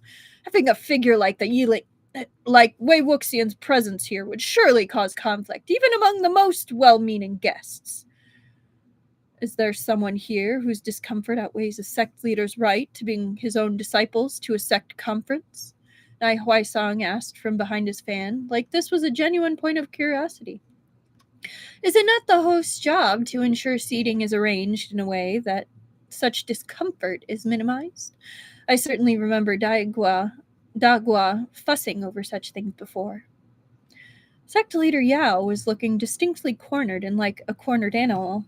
He flailed around for some sort of escape. Well, surely your own nephew would be uncomfortable, sect leader Yao declared, landing on the one other person who might be equal to a sect leader. Another sect leader. It is well known that sort of history exists between Jin Zongzhu and Wei Wuxian. I would not want to cause offense by Su Yin. Yes, Zongzhu, one purple-clad disciple said, stepping forward. Go find Jin Ling. If this Yao Zongzhu's only concern, we'll let him sort it out now. Jiang Suyin gave a bow and rushed off. Sect leader Yao visibly paled. Wei Wuxian was certain he heard Lan Jingyi snicker. How courteous Yao Zongzhu is to be so worried for his guests, Nai Huaisang said. What a waste of time, Jiang Cheng grumbled. Wei Wuxian, the disciples have been wondering where you were. You haven't been back to Lotus Pier in ages. You better find them and tell them that you'll be sitting for them, not having you go shirking your responsibilities. And just like that, the clearing was filled with an uproar of voices, like someone had kicked a wasp's nest. No one dared yell outright, not now that there were 3 different sect leaders in the clearing, but the discontent was clearly back in full force. The whole situation had apparently stretched on too long for even the notorious courtesy of the Lan sect, because the noise behind included Wei Wuxian's little cloud of white, which had huddled around Lan Shizui and Lan Jingyi, tugging at their sleeves and quietly beseeching their aid in their argument that they wouldn't dare raise their voices to join. Oh, but Jiang Xiang, I thought Wei Wuxian might sit with the Nai sect, Nai Huaisang said, blinking innocently from behind his fan. It would mean a lot to my disciples. That's right, let Wei Qianbei sit with us, cried several little Nai disciples. We were here first, one even had the nerve to declare. You were here first, an outraged Lan Jingyi started to say before having his foot heavily trod on by Lan Shizui. Wei Wuxian is our Shixian, not yours, scolded a voice from the crowd of purple. Jiang Cheng, this is really too much, Wei Wuxian tried to say, but then Lan Shizui was stepping forward meekly. What Wei Qianbei means to say is that while he is very flattered, he already has obligations to sit with the Lans, said Lan Shizui. Obligations, Chung. He already spends enough time ditching out on sect obligations to fool around in cloud recesses. Sect leader Yao looked like he wanted to die. Wei Wuxian could honestly sort of relate, except rather than his face getting red with anger, like sect leader Yao's was, Wei Wuxian was pretty sure he was going red for an entirely different reason. When had his face gotten so thin? This was right when Jinling appeared, following behind Jiang Suyin, and with his own batch of tiny Jin disciples trailing after him. What had started out as a fairly spacious clearing was quickly becoming crowded as the various colored robes were forced to butt up against each other and jostle for space without intruding on the center of the circle that formed around what was now 4 sect leaders and Wei Wuxian. What is this? What's happening? Jinling demanded. Scowl was an almost perfect match for Jiang Cheng's. His eyes caught on Wei Wuxian's, apparently taking stock of his red face and beleaguered expression. What have you done now?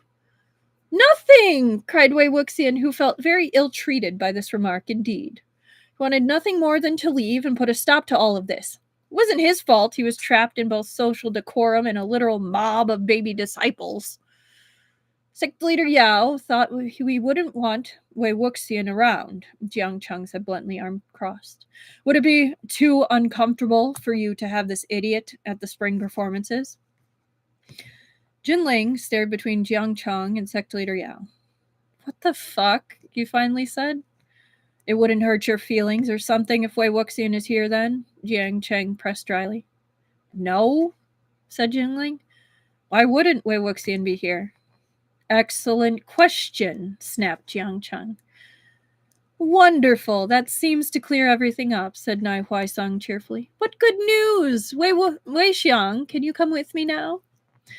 But sect leader Yao wasn't done, even if his tone had become much more wheedling than demanding. He probably hadn't expected to have the sect leaders of 3 different great sects in the clearing with him when he told a bunch of young Lan disciples that their senior had to clear off. Of course, but it's as Nai Zongzu said earlier. All the seating has been arranged already. Since we didn't expect Wei Wuxian's presence, I'm afraid no space has been made for him. Feng Guanjun would definitely have said Senior Wei was coming, exclaimed a Lan disciple, apparently unable to keep quiet about this. Do not tell lies! Hey, none of that, Wei Wuxian said, rounding sternly on the Lans, hands on his hip. I keep telling you, I never said I was staying. Why would they expect me? Are you trying to shame Han Guanjun? The Lans wilted slightly. Wei Wuxian just shook his head. In some ways, he may be a pushover, but he had been the first disciple of Yumen Jiang for years, and he certainly wasn't about to let a pack of juniors under his command put their feet in their mouth. That, as a general rule, was Wei Wuxian's job. Sect leader Yao nodded towards Wei Wuxian. Ugh. Wei Wuxian was getting sick and tired of actually agreeing with this man. You see, I'm afraid there's nothing to be done. What are you talking about? Snapped Jinling. If it's a matter of space, then Wei Wuxian can sit next to me. You think we can't fit one more cultivator as scrawny as Daiju into the Jin allotment? Wei Qianbei will get to sit with us, one of the baby Jins asked from behind Jinling's back. No! Snapped the Jiang disciple. No! Echoed the voices from within the Nai and Lan group. Sect leader Jin just said he will. Wei Qianbei will sit with us. Another young Jin argued back. Jin Zongzu, Nai Huaisang said pleasantly. I know full well the Jin allotment already is. Please consider, Wei Xiang and I have always been good friends. He can certainly sit with the Nai and share our space. We spend plenty of time as juniors in each other's space. I'm sure he won't mind if things are a little crowded. Then it won't be inconvenient for the Jin and their large retinue. That's right. We'll make space. There'll be plenty of room for Wei Qianbei, clamored the Nais. Jinling scoffed. How is the Nai retinue any smaller? He's my uncle. He'll sit with us. And Jinling, maybe it was all the people or all the noise or all the something. The Wei Wuxian was really beginning to feel completely overwhelmed here. I feel bad for him. He's just like, I just want to go. I just wanted to walk you all here. I did.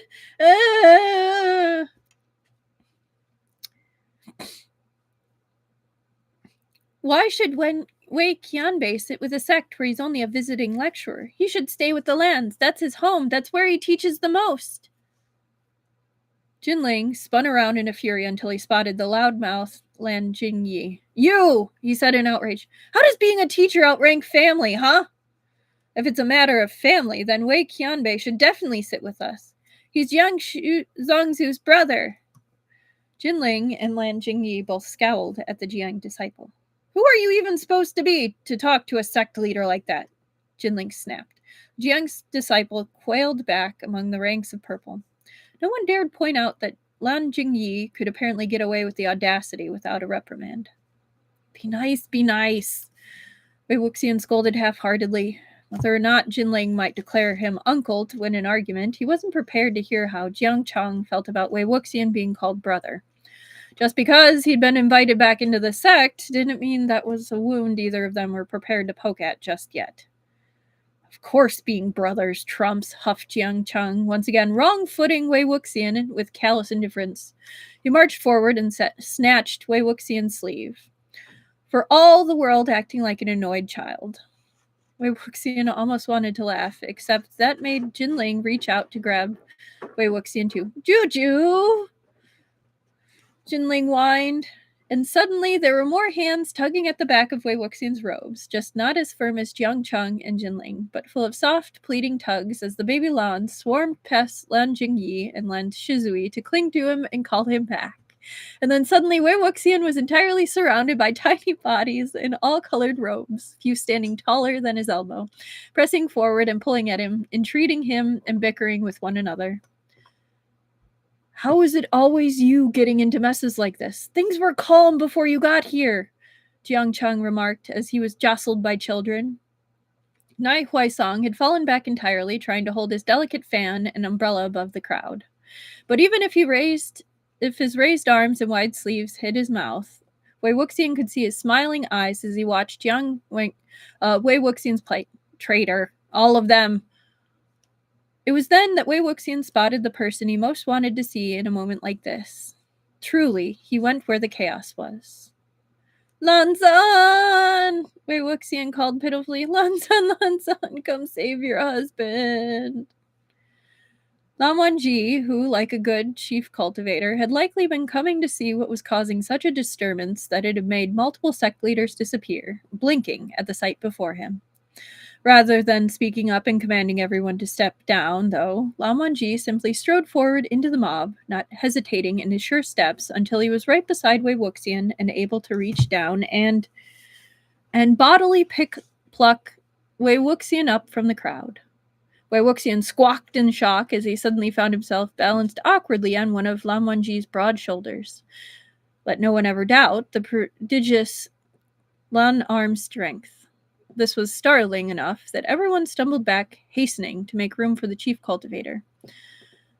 It was one thing to crowd Wei Wuxian, but the great Hong Wanjun? No one was that bold. There was a time when Wei Wuxian could clear a room just by entering, he thought wryly. All he had to do was twirl Chengqing in his fingers, and no one wanted to stand within a li, never mind crowd him. What had people been teaching this young generation? What is the problem here? Lan Wangji asked, gaze sweeping around the crowd. There were immediately too many voices trying to answer to possibly hear a word anyone said. Enough, Lan Wangji said. Silence. In that silence, Wei Wuxian took his chance to speak up. Lanzan, you can probably put me down now. It was quiet enough that Wei Wuxian knew he was definitely heard, but Lan Wangji made no move to comply, still holding his husband comfortably above the crowd. Wei Wuxian had nothing he could do but sigh and accept the strange direction his life inevitably took. Yao Zongzu? Lan Wangji asked, giving courtesy to the local sect leader, allowing him to give his account first. Sect leader Yao, however, seemed to finally understand exactly what situation he had found himself in. He had tried to defend his point against 3 sect leaders already, all of whom failed to listen to him or reject Wei Wuxian. What would happen if he brought his grievances up to the chief cultivator, the very protective husband of the Yiling patriarch? Nothing good, that was for sure.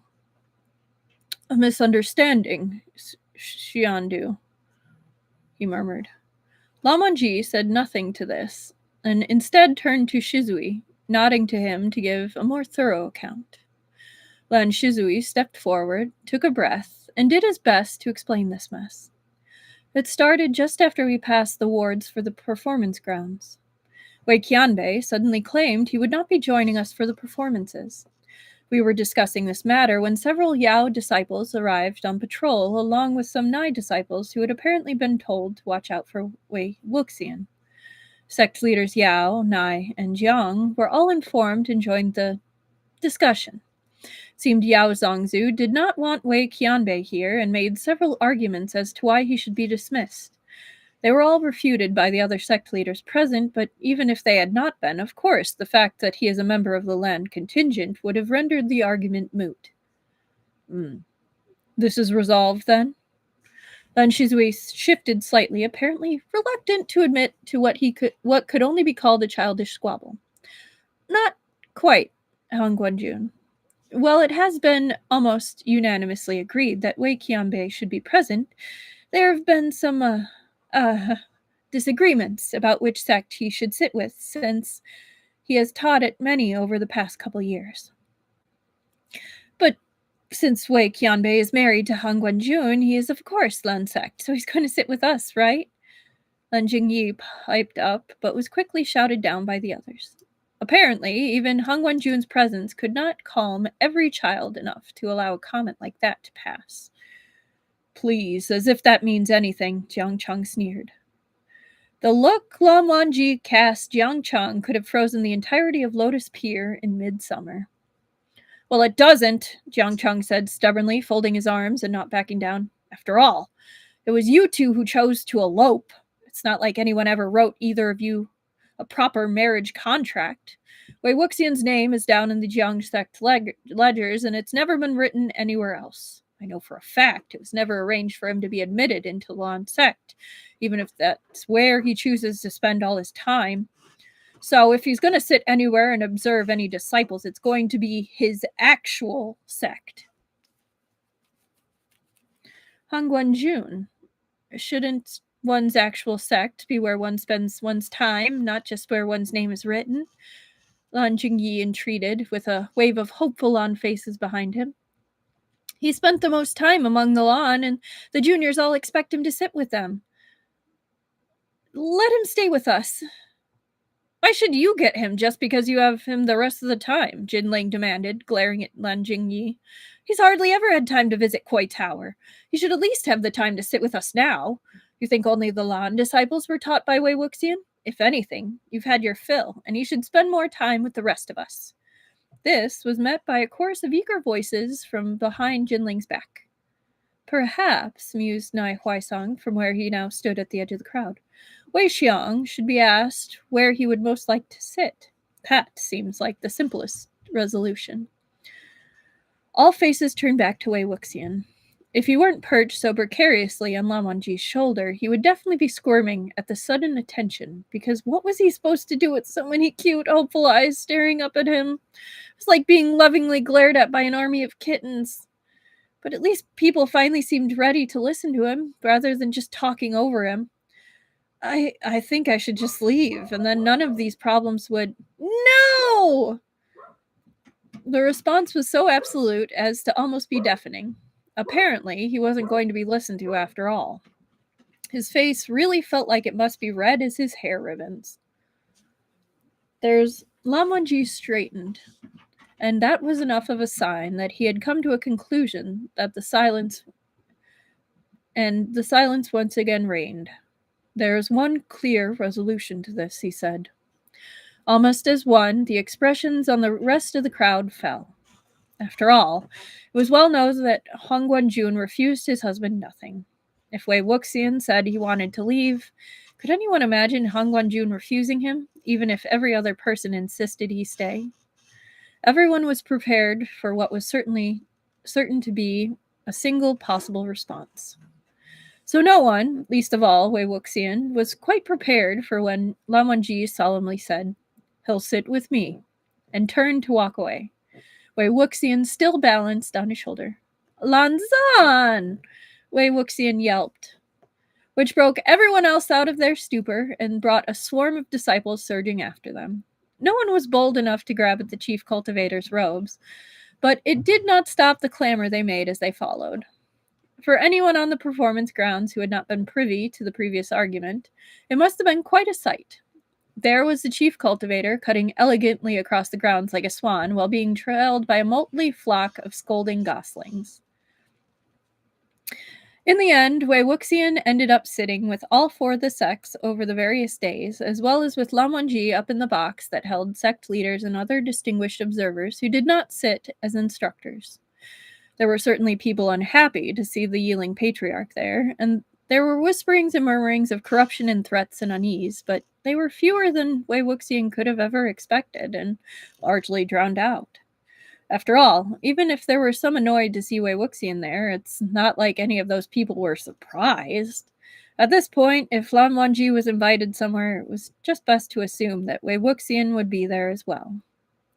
And in any case, the various sects juniors had all fought so fiercely to have Wei Wuxian sit for them that they were hardly about to let their seniors ruin it by offending Wei Wuxian and scaring him back to Lan Wangji, or worse, to one of the other sects that all seemed to want to lay a claim to their senior Wei.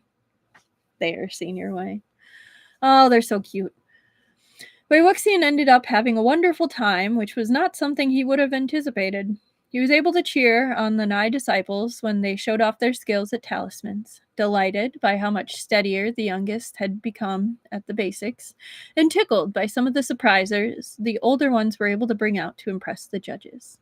Lan Jingyi and Lan Shizui, as older disciples rather than instructors, did not sit in the same space as the Lan instructors, but Wei Wuxian eagerly provided a loud voice among the Lans to cheer on their juniors, and then conferred with the other two about how impressive their juniors had been once the events were up. The Jin disciples eagerly flocked around him when he sat in the allotted space, offering final suggestions and well wishes before they went out, and he was practically dogpiled by Jiang disciples when they swept the rest of the competition away at archery. As a whole, Wei Wuxian couldn't possibly be happier or prouder, not even when he consoled certain disciples for their losses or reminded others about what it meant to be both a gracious winner or loser. It was the end of the final day of performances, and come the morning, the various sects would begin to leave the Yao territory to return home. Wei Wuxian was lying across Lan Wangji's chest in the room that they had been given for the duration of the performances. Each day of the performances were so bright and lively and exciting that they left Wei Wuxian overflowing with energy to exercise, though he was finally feeling lazy and sated and completely disinclined to move an inch from the fingers Lan Wangji was trailing along his back, with just enough pressure that his nails rose delightfully shivery red lines. "I'm glad I came," Wei Wuxian mused. "It's been nice, hasn't it? It's a good thing the chief cultivator and sect leader Yao must have wanted to impress you, or else we probably wouldn't have been lucky enough to have a bed big enough for two, since we didn't know I was coming." Lan Wangji didn't answer. Wei Wuxian propped himself up slightly to look down at Lan Wangji's face. "You knew I wasn't coming," Wei Wuxian pointed out. "So there was no reason for them to have arranged a room big enough for two otherwise." Lan Wangji said with the barest tip of his head. Wei Wuxian squinted, remembering Lan Shizui's exact maneuver toward sect leader Yao just a few days ago. "You heard me say I wasn't coming," he pressed. "I did hear Wei Wuxian say he did not believe he was coming," Lan Wangji agreed. Wei Wuxian groaned. "His husband was as shameless a traitor as everyone else. There's no way you could have expected something like this to happen. I was going to drop the kids off and leave right away. This was a complete happenstance." "Perhaps, but it was not a surprise. Wei Ying brings out such feelings in people." "Madness?" Wei Wuxian asked dryly.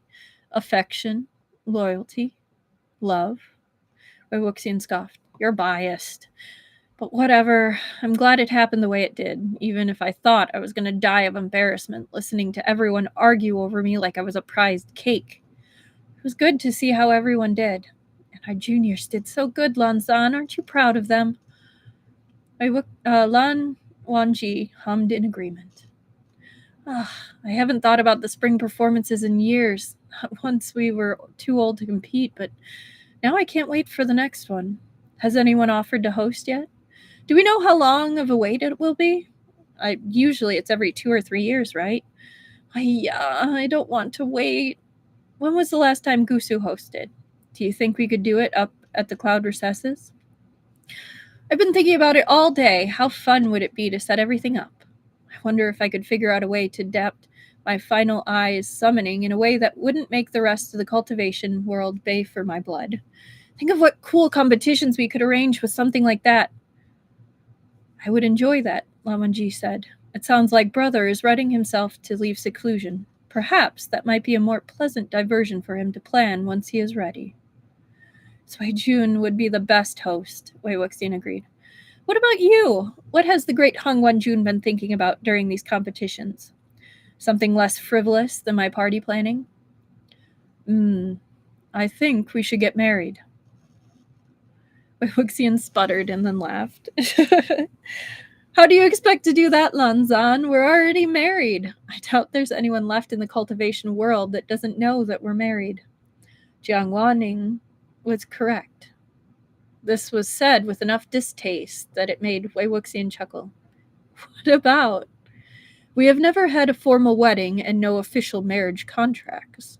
Perhaps that would help prevent similar problems in the future. Wei Wuxian scoffed. How much of this is wanting to solve a problem, and how much of this is wanting to flaunt our marriage to the world? Lan Wangji blinked languidly and self-satisfied up at Wei Wuxian, who laughed and didn't give him a chance to give any other sort of answer before leaning down to kiss him again. Who am I to say no to that? Though I'm not sure who we could get to write up marriage contracts for us, Lanzan. Can you imagine your uncle willingly writing up a marriage contract that allows you to marry me? He will, said Lanzan, or else I suppose I shall be forced into a very disadvantageous marriage. Perhaps I shall have to join the Jiang sect. Wei Wuxian flopped back against Lan Wangji's chest as he howled with laughter at the thought of Lan Wangji and Jiang purple, or the thought of him and Jiang Chang somehow coexisting in the same sect without trying to kill each other. We can't have that, Wei Wuxian agreed. But that still leaves me. You think Jiang Chang would want to write up my marriage contract? I may be back in the sect, but... Beneath Wei Wuxian, Lan Wangji shrugged indifferently. If not him, then you are apparently not hurting for volunteers willing to claim you. Jin Rulan would claim you and write it if Jiang Wanying will not. Nai Huaisang would do it just to see how furious he could get Jiang Chang, I think. Wei Wuxian mused, though I'm not sure even he could justify making those sorts of claims. It's not like I've ever had any connection with the Nai sect. Mirth fading somewhat, Wei Wuxian simply let his head rise and lower with the rise and fall of Lan Wangji's chest while he considered it. Would Jiang Chang write him a proper marriage contract? He was the one who brought up the elopement, and he had called Wei Wuxian his brother. Wei Wuxian then tried to imagine not going to Jiang Chang, and of either Jinling or Nai Huaisang claiming him and arranging the wedding instead. He may have had a hard time imagining Jiang Chang writing him a marriage contract, but he had a very easy time imagining just how furious Jiang Chang would be if Wei Wuxian didn't let him arrange a formal wedding. Maybe Jiang Chang really would if he asked. Be nice to have a big celebration without needing to wait for the next spring performances, Wei Wuxian murmured. Lan Wangji made a pleased noise that rumbled right through his chest and into Wei Wuxian's. Truly content, Wei Wuxian didn't bother moving an inch before settling down properly and letting himself drift to sleep with Lan Wangji's arms wrapped around him, holding him steady in place. ensuring that no matter what happened, he knew that this was one spot among many where he truly did belong. So that is the end, but there's a little author's note. So I'll be honest, I wrote this entire thing specifically because I really wanted to write that squabbling argument between a bunch of juniors over who gets Wei Wuxian, because he deserves to be flustered by people actually liking him. Which, I love that scene, so I totally agree with that. But yeah, I hope you enjoyed this absolutely amazing story. Once again, it is called Mark My Place by BenevolentErrancy, who is amazing. Check them out. Sorry about me continuously fixing my wig. I kind of forgot that this one's heavier, especially in the back. I thought if I brought this forward, it would help, but it didn't. I hope that didn't get too distracting. But I hope you enjoyed and that you have a happy holiday season. Or just enjoy this later whenever you're watching it. But yeah, thank you once again, your BenevolentErrancy, for letting me do this, and I hope you enjoyed it. Goodbye.